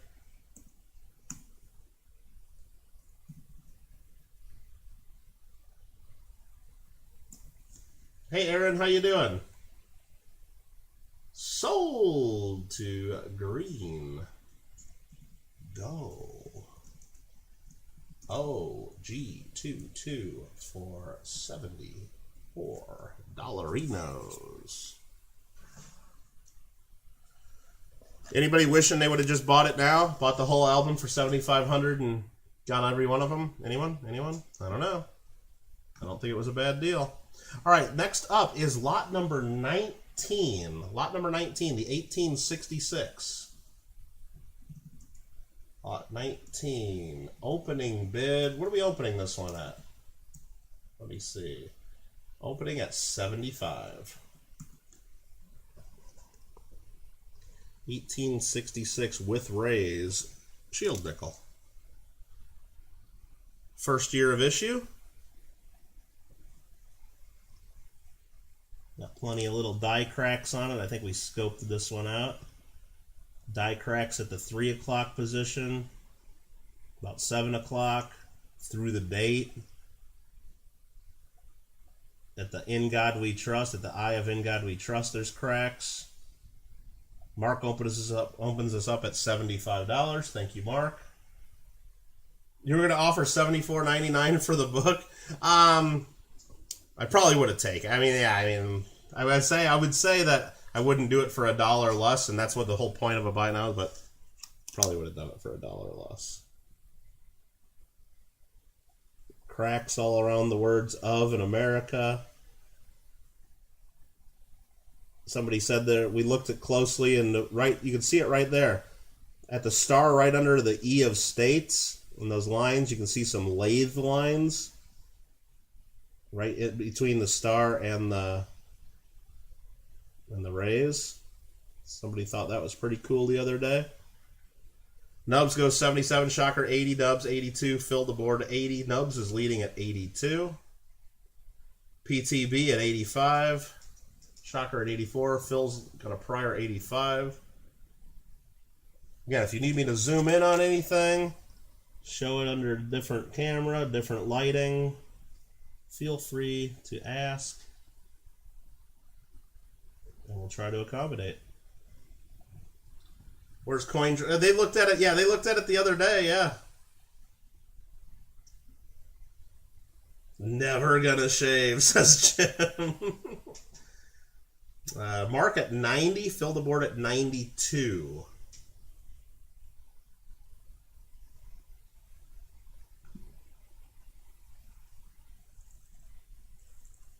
Fill the board 92. Mikey shaved his beard today. Last time you shaved was in July. Do you feel like a new man, Mikey? Do you feel like a new man? I usually trim to where, like, you know, it's really, really close, but usually still have like a little bit of stubble everywhere because usually don't go totally clean shaven. Sometimes I do, and then it feels a little weird, but can we see the in-hand? Yeah, let's do that. Absolutely. We'll show it under the other camera.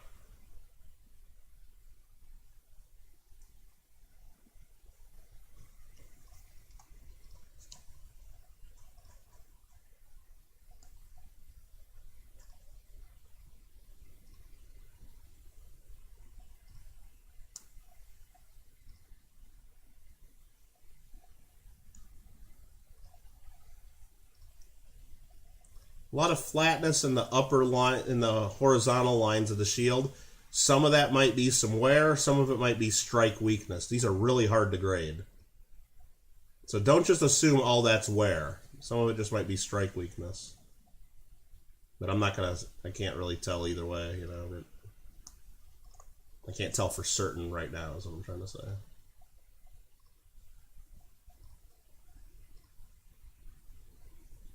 Mark's at 101. Bill says he looks homeless after 1 month without shaving. Oh, man.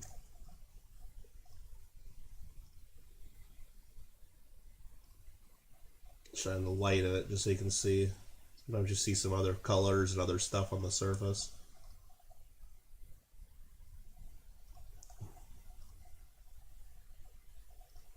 Hopefully that gets you seeing what you want to see.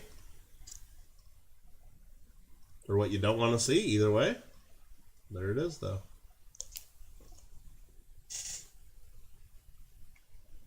We got Fill the Board at $103. What are we looking at? You want to look at something on here, Nubs, where you think it looks a little weak or something? Let's take a look. At like 3 o'clock on the rim? 4 or 5 o'clock on the rim? Are we looking at the other side, maybe? Yeah, we were looking at this. Paula and them, they said it's a misaligned die. So it's just a slightly misaligned die. Because you see the little denticles there around the rim disappear there. And that's what they were saying that was. It's not wear or anything. It it's a striking issue.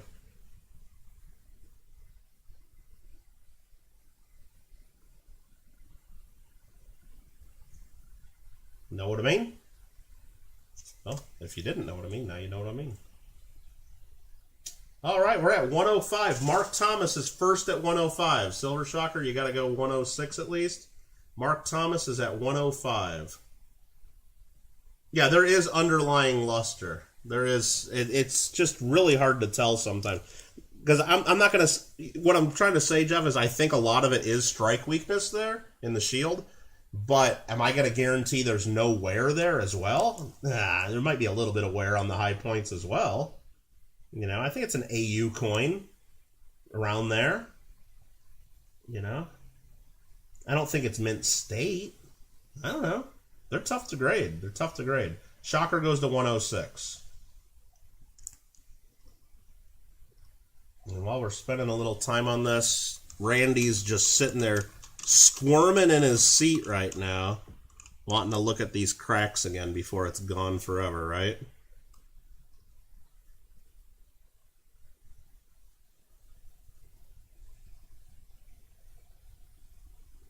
Look at that date right there, Randy. Phil goes to 107. Shocker's at 110. Some cracks along the edge there.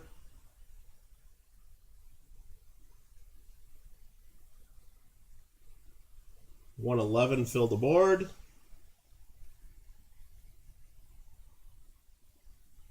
Crack going from the rim through the arrow all the way down into the date. Crack-a-lackin'. You want to see the other side too?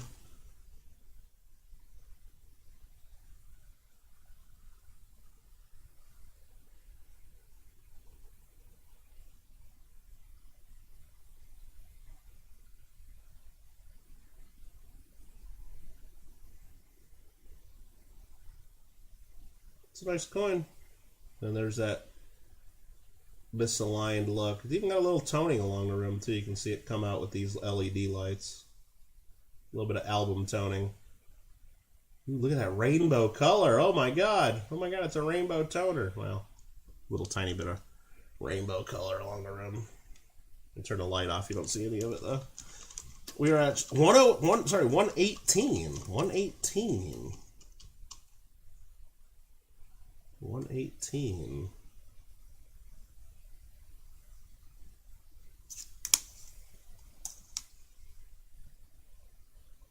There's that. 120 to fill. It's a battle. Randy's like, I wanted especially because rays. You just want a rays type, or did you like that they had the lathe lines between those upper rays and the stars? Did you like that, or?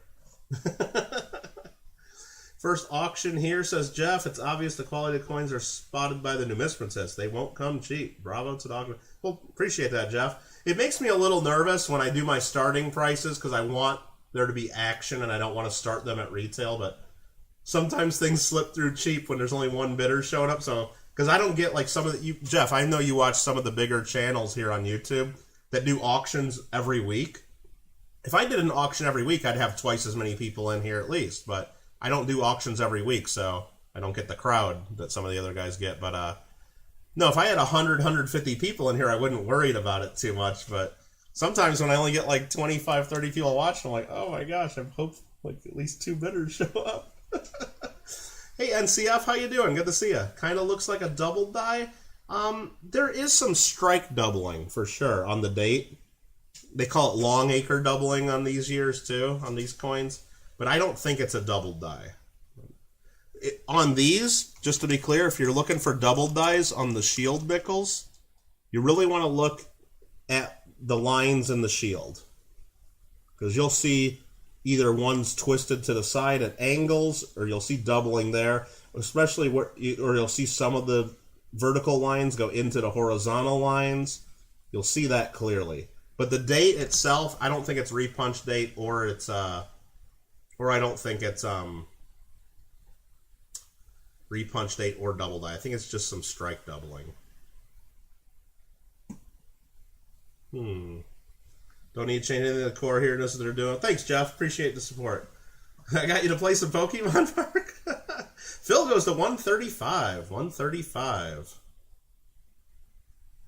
Let me zoom that back out so we're ready for the next one. Again, if you guys want to take a look at anything close up anytime on any of them, that's what we're here for. We're here to sell the coins and have an auction, but if we can learn something, if we can show something off, if we can talk about coins and let everybody learn a thing or two, I'm all about that too. Shocker goes to 140. 140.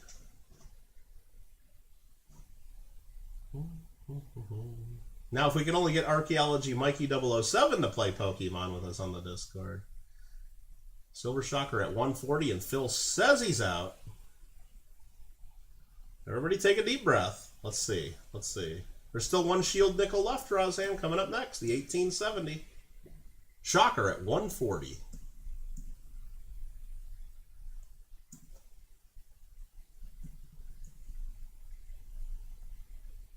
Silver Shocker. 140. And that's my doorbell ringing. Did Don just like send me pizza, or is that UPS? I'll be right back.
Don, thanks for the pizza. I open up my door and there's a pizza sitting on the floor out there. They'd already left. Alrighty. Alright. Alright, where are we at? Where are we at? Silver Shocker, thanks again for winning this one right here. I lost where I was at there. Freaking Don. Don, we still got 10 lots to go. That's way too early. David bids on the pizza. All right, we're going to go through the rest of this pretty quick now. Lot number 20. What is this doing here? That's a $50 open. Open, 50 bucks. Lot number 20, it's the 1870. I believe I got a proxy bid on this. I'll take a look.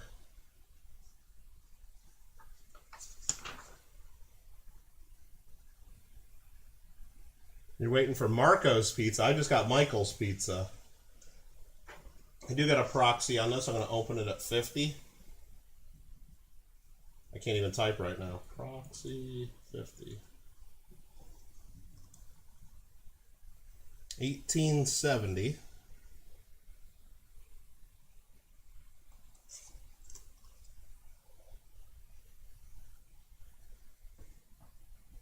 No raise, Shield Dickel. Can I show the pizza in a pizza box? I don't even know if it'll fit under my table in my setup here, Mikey. And I really don't want to get pizza on the coin, so no, I will not be doing that. I'll take a picture of it and put it on Discord. How about that, Mikey? All right. I'll try to remember to do that before I start eating it. Jeff's at 52. I'm going to go proxy 55. Shocker's at 55, so I'm going to go proxy. Got to make sure I can do. I'm going to go proxy 60 for the bidder.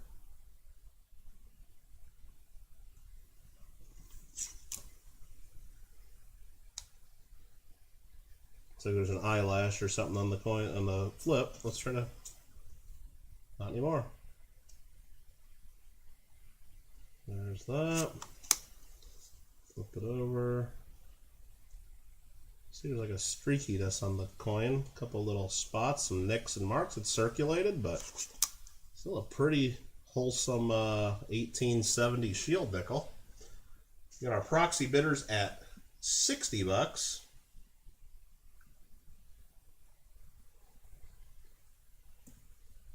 And we're going to go ahead and sell it pretty soon here. Shocker goes to 65. I'm going to go proxy 68.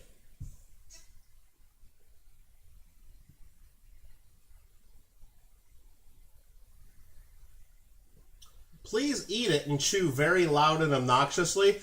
And should I retitle my stream? What do they call that, Randy? Like the ASMR videos or something like that? Shocker at 70. The proxy bidder is out on this item. Proxy bidder's out.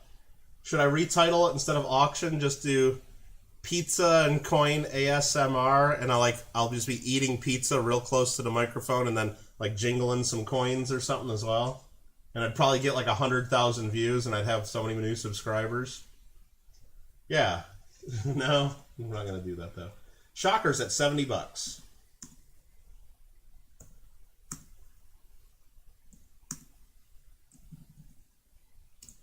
Well, not only is it pizza, it's pizza, and then there's a slice of cheesecake, and then there's a couple cans of Coke.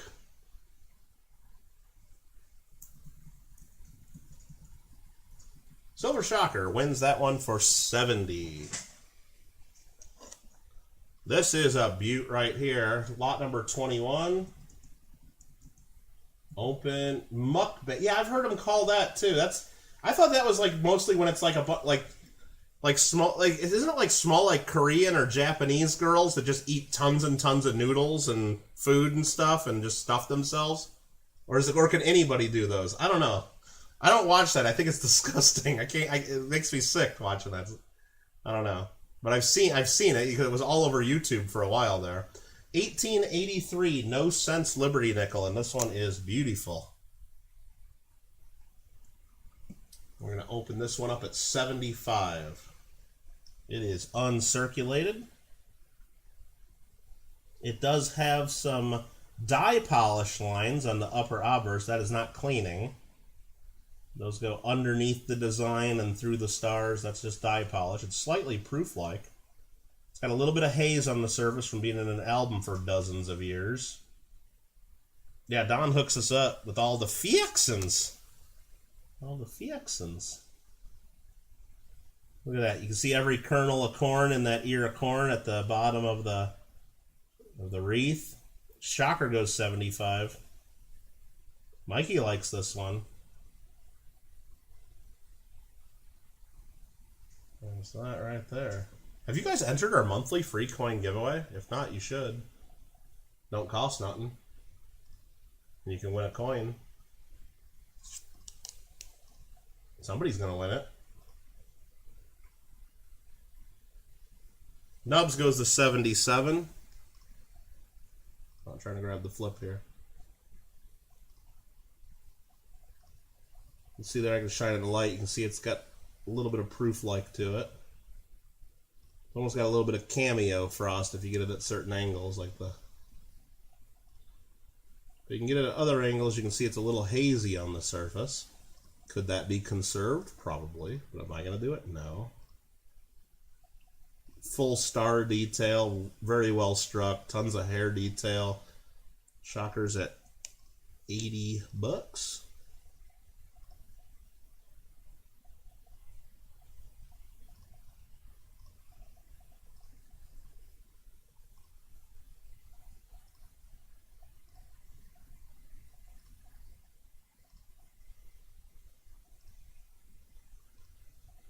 Really nice nickel.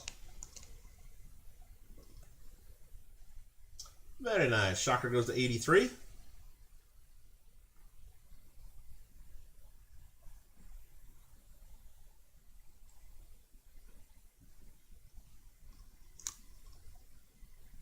For the 1883 Liberty Nickel.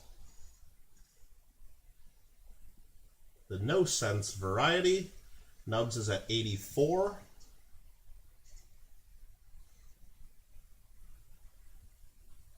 Shocker 85. Oh, Mikey's saving up for some other coin. He's not bidding, Kyle. Mikey's saving up. He's on a budget. He's a college boy. It's a real nice example.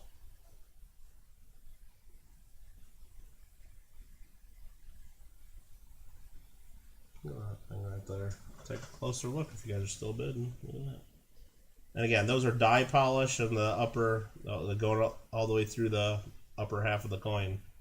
Means the die was just freshly cleaned and then it struck the coin. So that's not cleaning or anything. Thankfully you don't need this one. 87 Nubs. I don't know if we still have that issue, but I know YouTube, it used to, you couldn't bid the number 88. So just if anybody tries bidding 88, put a $sign or write out the word or something. I know YouTube used to block that number. I don't know if they still do.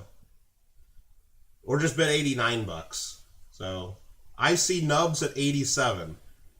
The way it would usually work, if someone typed in 88, we wouldn't even see it. So people think they're winning at 88. You're not winning if you've already typed that in and it's been blocked. Nubs is leading at 87 right now.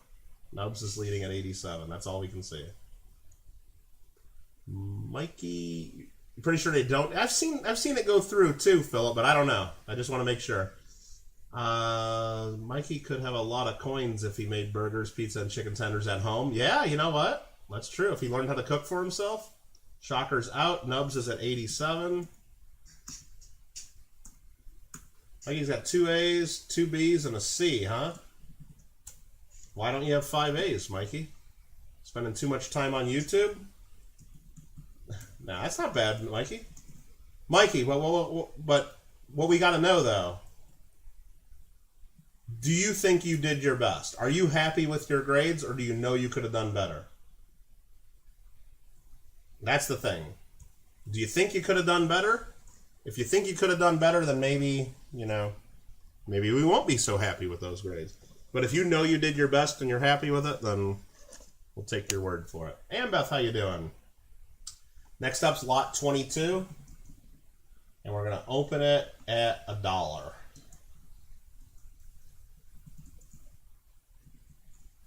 Lot number 22 is open at $1. It's a 1908, and I do got a couple proxy bids on this. Let's see, microscope there. Kyle goes to 15. That took the proxy bidder out, so I don't have to worry about it. Kyle at 15 bucks on the 1908.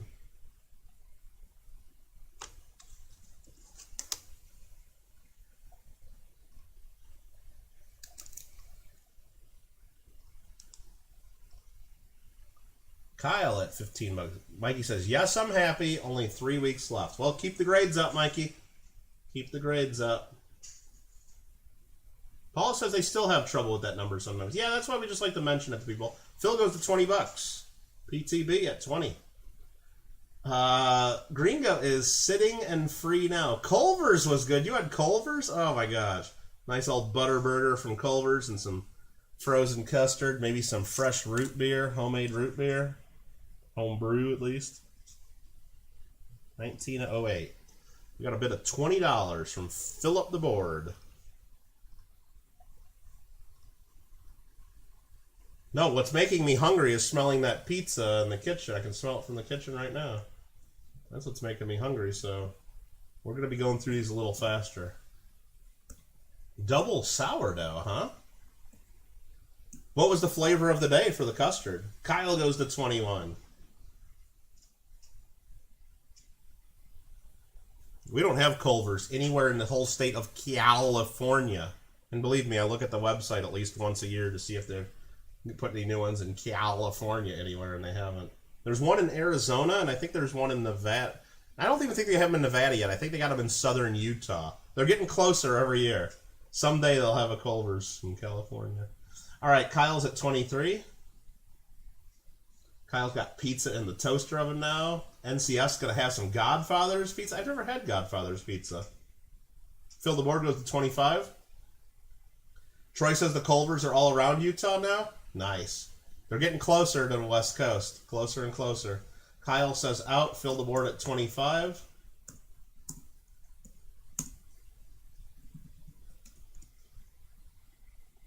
Yeah, see, Gringo, they do that. I like that at that place. That was Fill the Board, right? Fill up the board at 25. Yeah, Culver's, whatever their flavor of the day is, like it might have been mint chocolate chip a few days ago. They make a whole bunch of pints of it so you can get them for the next few days or for the next week. They have the freezer there. They have a whole bunch of them. It's awesome. All right, we are going to go lot 23 open at $50. Beautiful. Type 1. Buffalo. I don't see any wear on this one.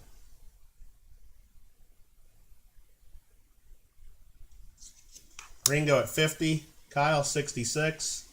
It did have that lamination going from the 9 o'clock position through the horn through the back of the buffalo. A little bit of a crack / lamination. Almost like a peeling there a little bit. But it's got tons of detail. And Kyle jumps at the 74 with a few other bids in the mix there too. Beautiful buffalo. Type 1 on the mound.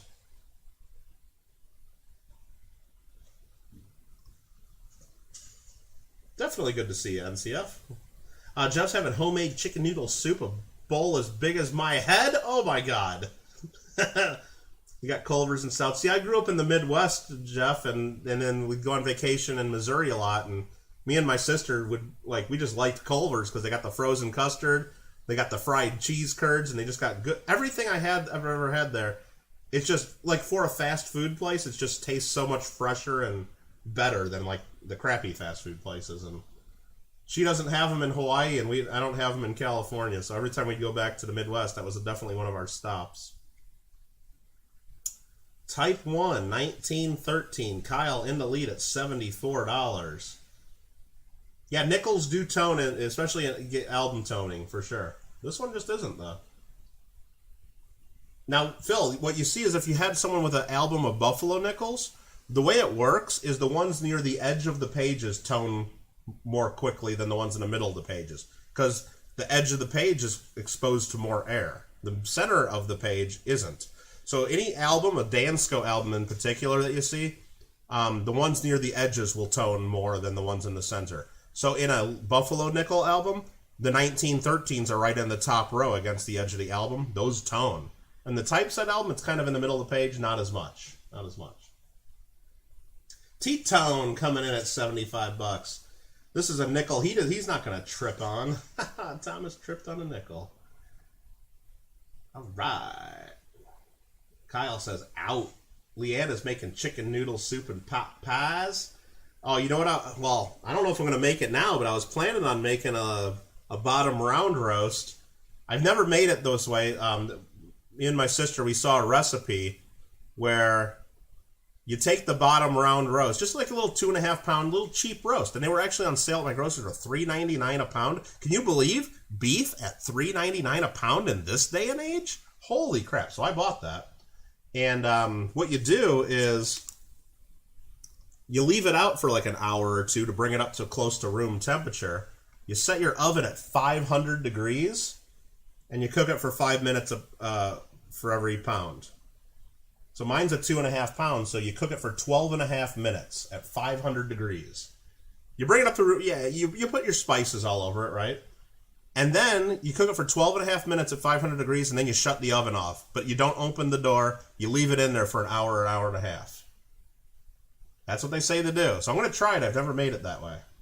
Yeah, Wolf Pit, Troy. I just saw it. Made beef sandwiches. Me and my sister saw that. He does it for you, the people, Troy. Does it for you, the people. I don't know. And it came out like perfect medium rare, and I'll slice that and make some beef sammies out of that. So I might do that tomorrow. Try it out. And if not, if it comes out and it's all raw in the middle, I'll just get out my knife and cut it up into little strips and make like a stir fry or some fajitas or something. Nubs is at 76. I mean, it makes sense. I'm curious to see if it works too. Because that's a lot easier. And it looked like it came out pretty neat. Because basically it's almost like cooking it low and slow. Like almost like slow cooker in it kind of that way. Because you heat it up and then you just let it sit for an hour or two in the oven. And it's supposed to get a lot more tender than if you just bake it at 325 for 30 or 40 minutes. We'll see though. Nubs at $76. Making us all hungry. Should we just cancel the rest of this auction and do it next week? Well, and that's the most important thing, Leanne. It just sounds super easy. It sounds super easy. Now, of course, it takes, instead of whatever time, it takes, like 3 or 4 hours, because you got to leave it out of the fridge for an hour or two to bring it up to room temperature. You cook it for 12.5 minutes, and then you leave it in the oven for another hour or two, just, with the residual heat. Did Nubs win that? Nubs hunts treasure. And how much is he paying for that? $76. Congratulations. Number 24. Just going to go right there with it. Lot 24. I missed. I totally missed. We're going to go right there. We're going to go right there. Lot 24 opening at $25.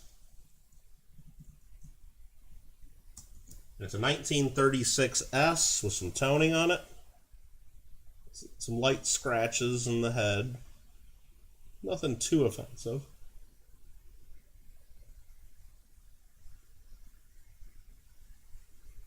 I Am Bread tonight? I am not going to play I Am Bread tonight, Mikey. That's not part of the plan. Look at this one, though, Mikey. Look at that color. Anybody need a 36S with some toning? Anyone? Gringo says $25. Nob says 30.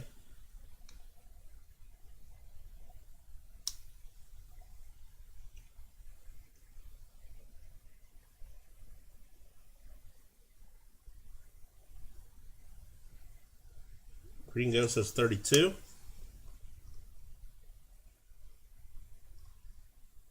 But yes, I do have a gaming channel where you can watch me play PlayStation. Nubs at 33, Leanne at 33. Nubs is first at 33. Gorgeous.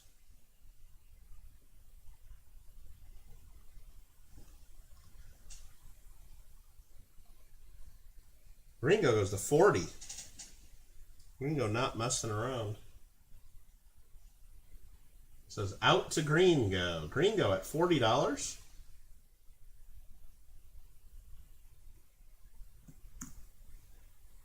Gringo at $40.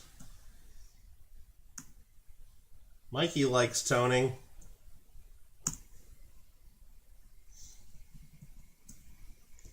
Gringo, $40. I think that takes it.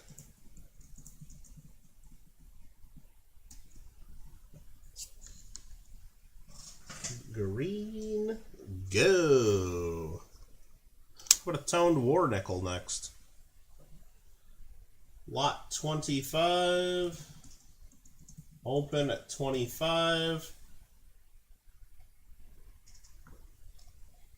A little dirty looking, but it's got color too. 45S war nickel. Got some marks on the head. Needed a type 1, but that will upgrade the album. Nice.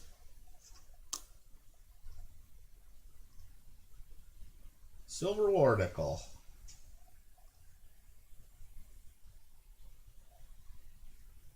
Put that buffalo in that 500. Hey, you know, maybe I'll do that. Maybe when I put that roast in tomorrow, I'll probably do that tomorrow.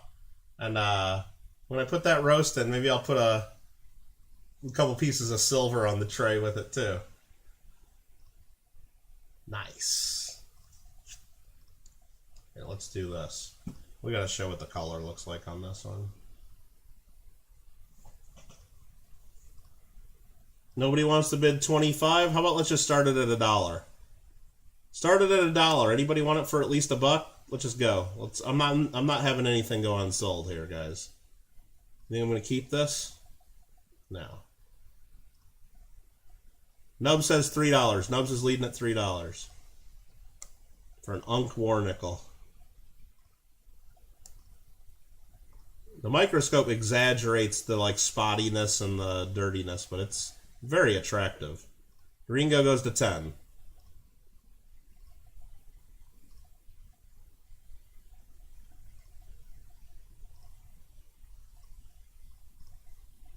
Nub says 12.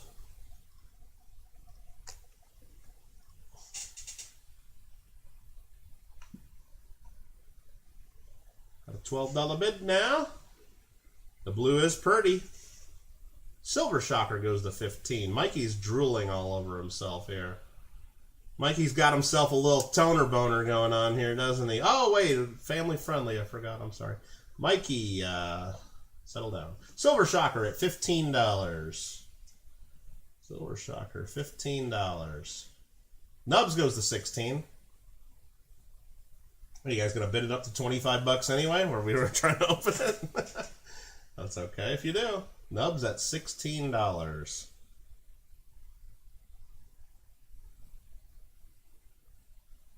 Got a $16 bid now.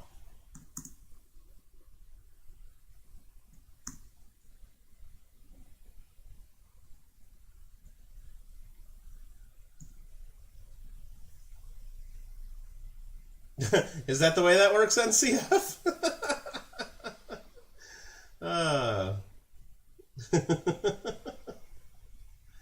Nubs is the wiener. 16 bucks. Coin grats.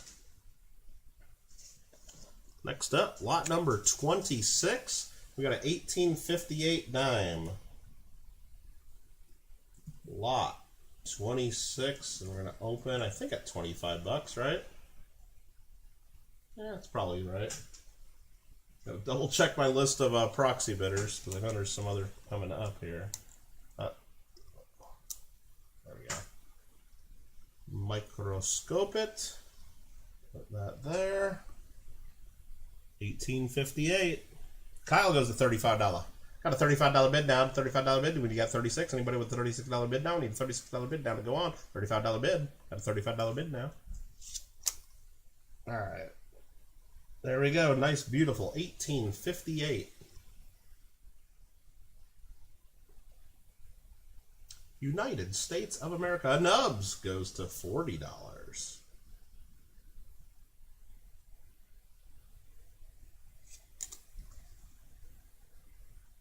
1858. Kyle goes 42. 44 green go.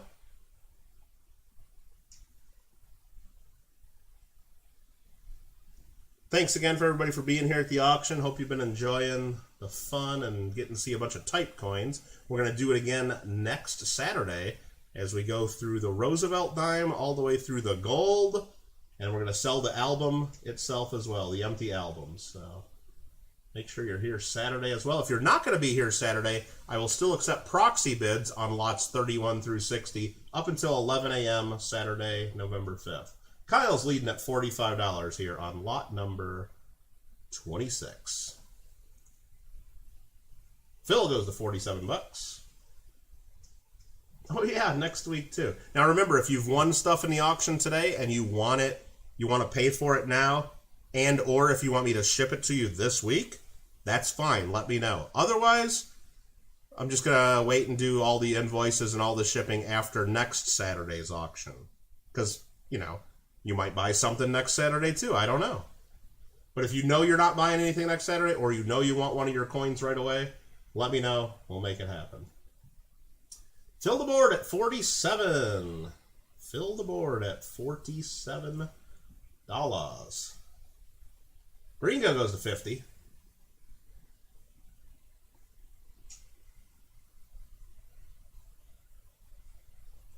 Got a $50 bid now.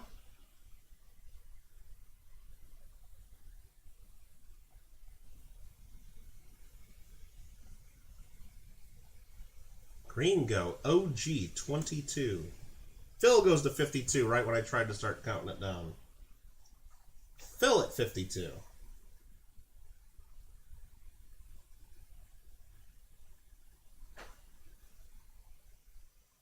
PTB.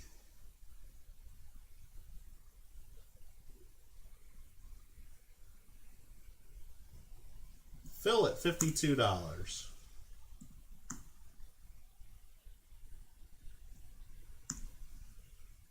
Gringo, 54.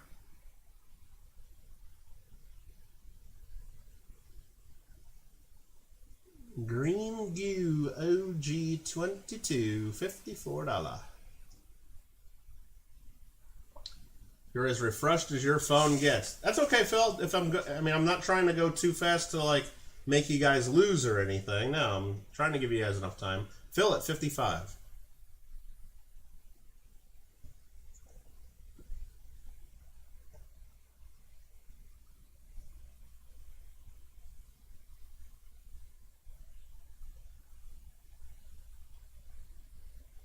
Fill up the board. $55.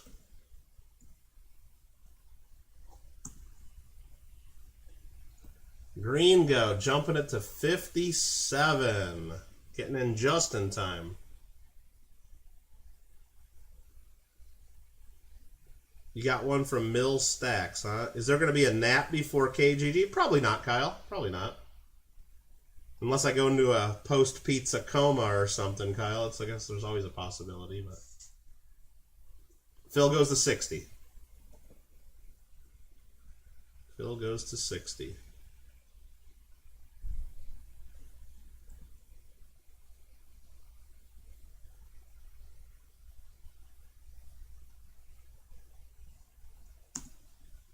Ringo says out, so let's just do the 3, 2, 1.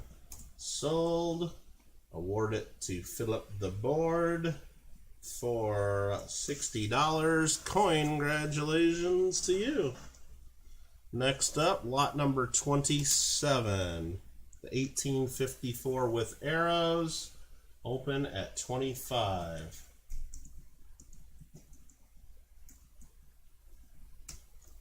Gringo wants all of them. You should have just bought the whole damn set, Gringo. Would have got it cheaper, I think. All right. And then you could have done an auction on your channel selling the ones you don't want. All right. Lot number 27. It is, I got to show the coin, 1854 with arrows. 1854 with arrows.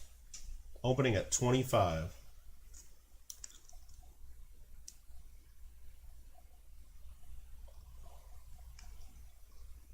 Any interest in the 1854 with arrows? Gringo says 27 bucks.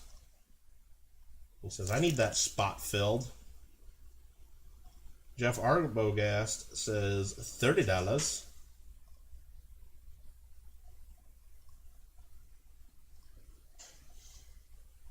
Gringo 32.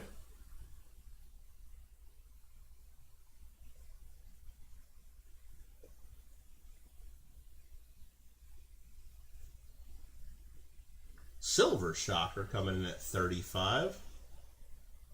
Gringo at 40.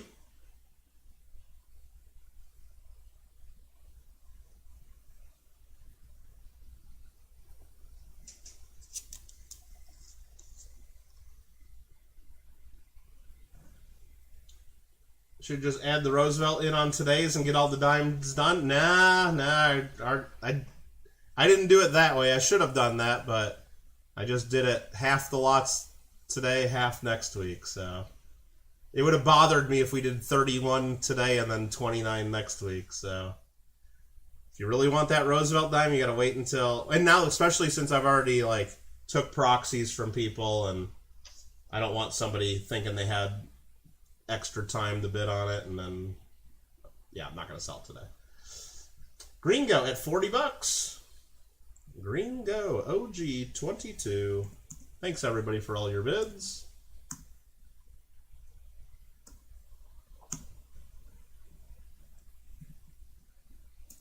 And that's the other thinking too, Gringo. Do I really want to start my auction with the 20-cent piece next Saturday when there might only be 11 people or 18 people here?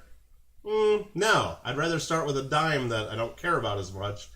At least let a few people show up and then do the 20-cent piece. That is a good point. I didn't really think of it that way, but that works out a little better. 40 bucks to Gringo. Only a few lots left today. How about a Carson City dime? Lot number 28. And this is going to open at, how much should I open in this? Only 50? Okay. 50 bucks. Lot number 28. Are we really at 75 likes? Wow.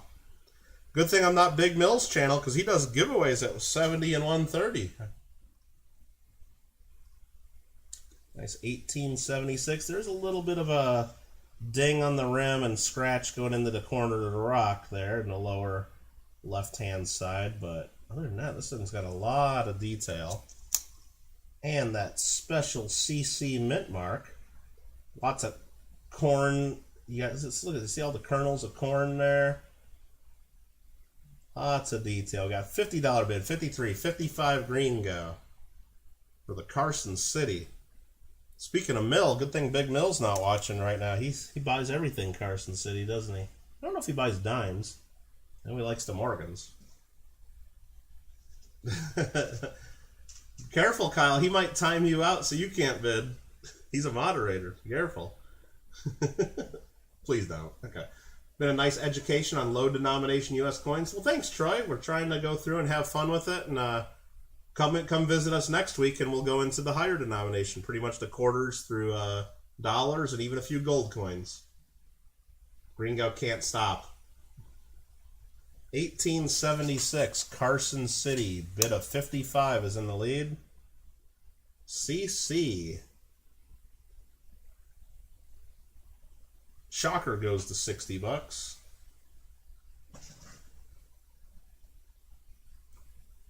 Gringo goes to 62.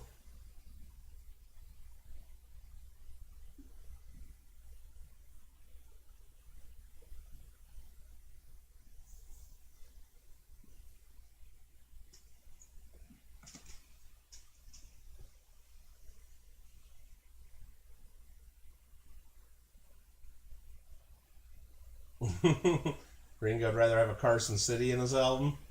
All right, Gringo at 62 bucks.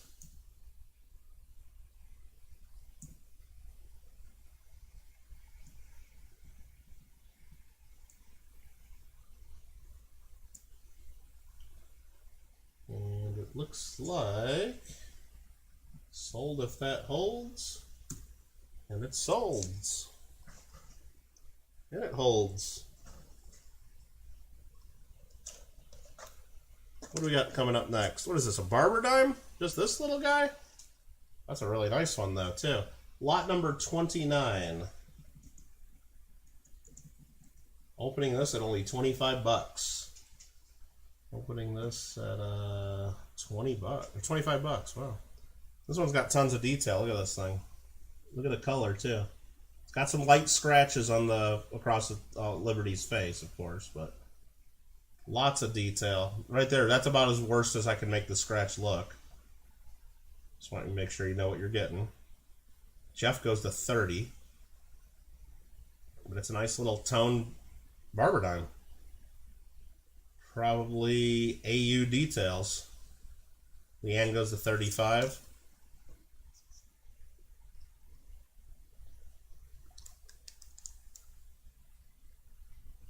Look at all that detail on that dime. Woo! Jeff goes to 38. Shocker goes to 40. Nubs at 40. Leanne at 40. Shocker's first at 40.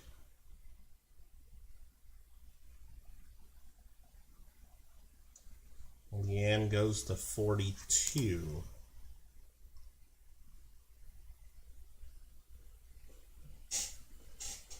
Nubs at 44. 45. 46 to Leanne.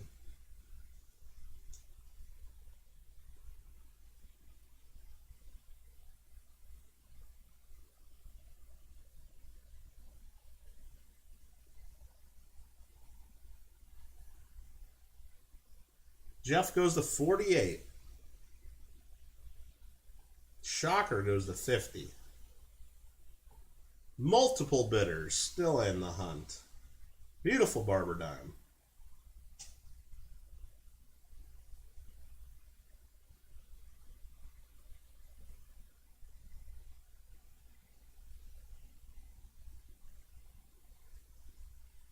Any other interest? There's $50 gonna be it. Let's see.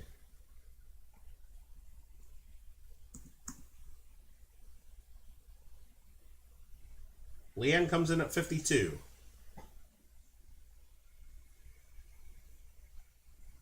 Kyle goes to 53.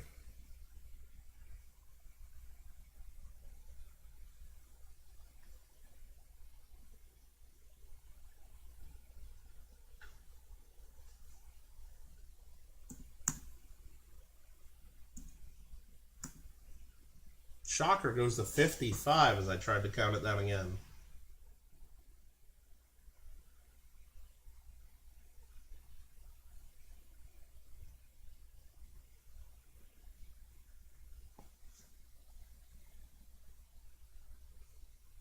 $55.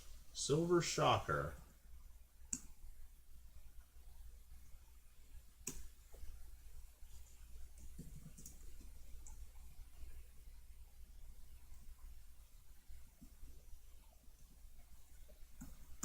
You got it. One item remaining for today. Final item of the day is lot number 30. Mercury dime. Open $1. It is open. 1939 Merc dime. Got some color, not the most attractive, but it's got color. Might got a little bit of wear on it as well. Maybe a couple little fine scratches. Nubs is at 4. Kyle's at 5.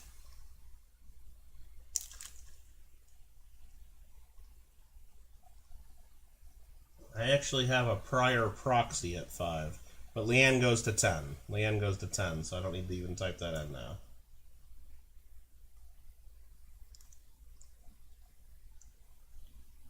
It's pretty. It is a pretty dime. 1939. Plenty of album toning there.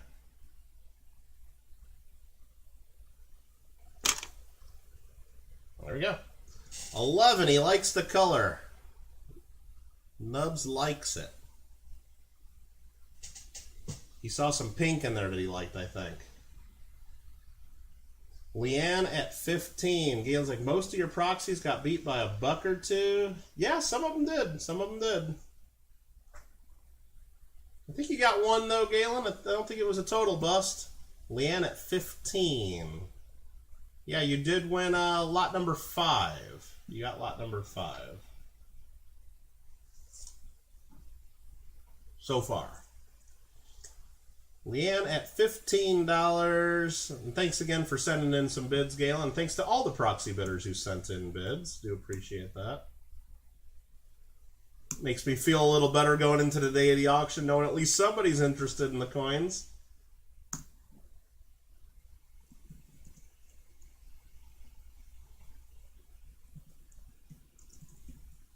Leanne Kennedy, $15. You are victorious. You are victorious. That is it for today, my friends. That is it for today. I think we're just gonna do one giveaway. I had 3 giveaways planned for today, but I want my pizza too that Don ordered. So let's just do one giveaway. We'll do all the rest of the giveaways next Saturday. We'll do all the rest. Let's just give away the 64 proof Washington quarter from the album. All right? Thanks again, everybody. Again, I'm not going to do invoices for any of this stuff until after next Saturday's auction, where we go over lots 31 through 60. If you bought something today and you really, really want it and you want to pay, you can pay for it now too. If you just know the money's burning a hole in your pocket and you like want to get it done and over with right now, you can do that. But you can tell me hold it until next week. Or if you know you want it shipped right away, let me know as well. Okay, if you want it shipped right away, let me know as well. But otherwise, let's wait until after the next sale on Saturday, a week from today. So thanks again, everybody, for being here and hanging out. We got a giveaway. It's going to be a proof silver Washington quarter, 1964, 90% silver. And if you want to win this coin, everybody has an equal shot to win. All you got to do is type the next word I type in the chat, one time per person. Spelling counts, capital versus small letters don't matter. No extra emojis, punctuation, or any symbols before, within, or after the word. 1 entry per person, no retracting comments. Everyone has an equal chance of winning. And just type the next word I type in, 1 time per person. Everyone's got a chance. Good luck, everybody. And thanks again for being here. Okay. Type in the word win. If you're on a cell phone, if you're on a weird computer, if you're on one of my iPhone, whatever, take your time. Everybody has an equal chance of winning. You don't have to be first. You don't have to be last. Everybody has got an equal shot. We got 33 people in chat. I'm getting out the 100-sided die right already. We got 1, 2, 3, 4, 5, 6 entries. Vern's here. 7, 8, 9, 10, 11, 12, 13, 14, 15, 16, 17, 18, 19, 20, 1, 2, 3, 4. I get to see all the lurkers now. We got 24 in so far. I see all the lurkers now. Hi, lurkers. You guys can say hi next time. You don't have to wait 2.5 hours into the stream before you say hello. Don't be shy. I know you're here. You don't have to do us like that. You're welcome to hang out more than that. Alright, let me flip that off. It looks like we got about 25 people in. I'm just going to go ahead and type stop. Amy Maud says, let's go. That's a misspelling of the word win right there. But good to see you, Amy. Got 25 people in. I'm going to roll the dice. 25 or lower. We'll see who wins. Higher than that, like a 93 I just rolled, we'll roll again. 25. I believe there are exactly 25 people in on this, but let's double check. So if you were the last person to type, you might have just won. Let's take a look. We're going to share the screen. We'll open this up. There's me typing win. 1, 2, 3, 4, 5, 6, 7, 8, 9, 10 was NCF. 11, 12, 13, 14, 15, 16, 17, 18, 19, 20 was Randy. 1, 2, 3, 4, 5. D-R-O-G-R-I-N, Drogren, I believe is the winner, as long as he didn't get in twice. Looks like he got in once. Beautiful. Congratulations. Everybody had an equal shot. Even the last person in gets in. Except CR, he got in after we typed stop. Sorry, CR. Sorry, CR. But let me go into the spreadsheet now for Washington Quarter, and I will type in DR0GR1N. That's a tough one. But congratulations. Thanks, everybody. We do have some more giveaways. You can see at the bottom of the spreadsheet there. We're going to do those on next Saturday. just basically the rest of the stuff from the album that we're not selling. There's a Susan B. Anthony dollar, and then the 3 bicentennial silver coins. Peace out. Nub's got to go make some spaghetti. How do you sign up for the club for $5? For the ANA. Thanks for reminding me. Right here. If you want to join the ANA for only $5 for a 1-year membership and you're not currently a member, just email me. Email me your name, address, city, and email. That's basically what they need. Name, address, city, and email. Okay? You can add phone number if you want them to have that. And that's pretty much it. And if you're under 18 or if you want to buy a membership for a young numismatist that's under 18, we can do that. You also want to send me their birth date because I believe for young numismatists, if they have their birth date on file, they get free coins in the mail on their birthdays. So definitely if you're interested in the ANA, send me an email. And you know what? Don't even worry about paying for it. I'll cover the $5 fee for the first, I don't know, or however many email me about it. So now don't just email me if you don't want it. Email me if you're actually interested. Don't just take it because I said I'll pay $5 for it. But just send me the information. Tell me you saw this. Don't waste your membership. Exactly, NCF. You get only one of those per month. Thanks, NCF. 30 months of a Kittle Fan Plus. Let's go. Really appreciate the support. Really do. Really do. But actually, I had someone actually send me an email saying that they would cover the ANA membership for a few people. So, yeah, just send me an email. Say you want to be a member, and it's covered. Just send me name, address, phone number. Email's most important because they're going to be emailing you a copy of the magazine. Now, if you want the print copy, then you got to pay the $20 or whatever, which is less than half the price of normal. All right, everybody. If you guys have any other questions, make sure you just send me an email and ask, or leave it in the comments below. Otherwise, I'm not going to do another preview for the second half of the auction. We already looked at all the coins on Thursday night, so go back and look at Thursday night's 2 days ago's preview if you need to see the coins again. Feel free to send me proxy bids on lots 31 through 60 before the auction on Saturday. Otherwise, see you back here 1 week from 2.5 hours ago. Noon Pacific, 3 p.m. Eastern. We'll see you there. Thanks again for watching, everybody, and I'm going to go have some pizza. Thanks, Don. Take care, everybody. Have a great weekend.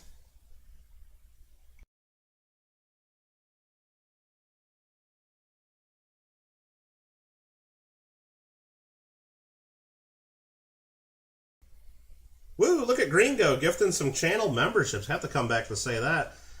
Go ahead. If you guys want a free channel membership, you get to play with the emojis. Opt in right below that member. Looks like they're getting grabbed up quick. Even if you don't get one, it looks like, David got one, Silver Shocker, Amy Maud, Galen, and Roseanne. Even if you didn't get one, still click the button. Still click the button there to opt in, because anytime in the future, even if you're not here, anybody gifts memberships again, there's a chance you can get one, even if you're never here. Even if you're not here at the time they do it, is what I should say. Thanks again, Gringo. Very generous of you to do that. And, woo! Look at Randy with the 26 months of being a Kittle fan. Heart, heart, heart, huh? Let's go. All right. Awesome. Let me put in a couple emojis there. Thanks again, Gringo. Thanks, Randy. Can I go eat now? Can I go have my my lunch now? My lunch/dinner? Can I go now? Are we done? You're still here. I'm still here. All right, guys. Have a great weekend. Thanks again, everybody.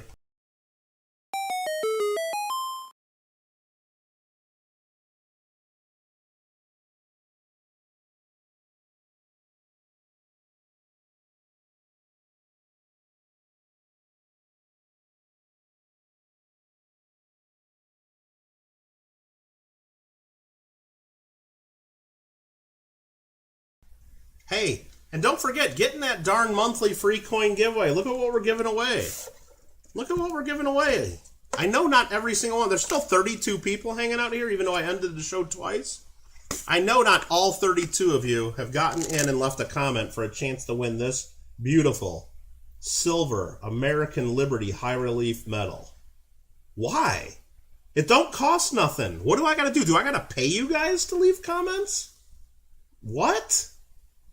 Do I gotta pay you guys to leave a comment? No, I'm not gonna do that. I'm not gonna do that. Get in the giveaway. Everyone's got a chance to win. Somebody's gonna win it. Good luck, everybody. This one ends. This one ends in like, what, 2 days? And then we start a new giveaway, November 1st. Do you know when we do a giveaway on my channel? Always. Have a good weekend.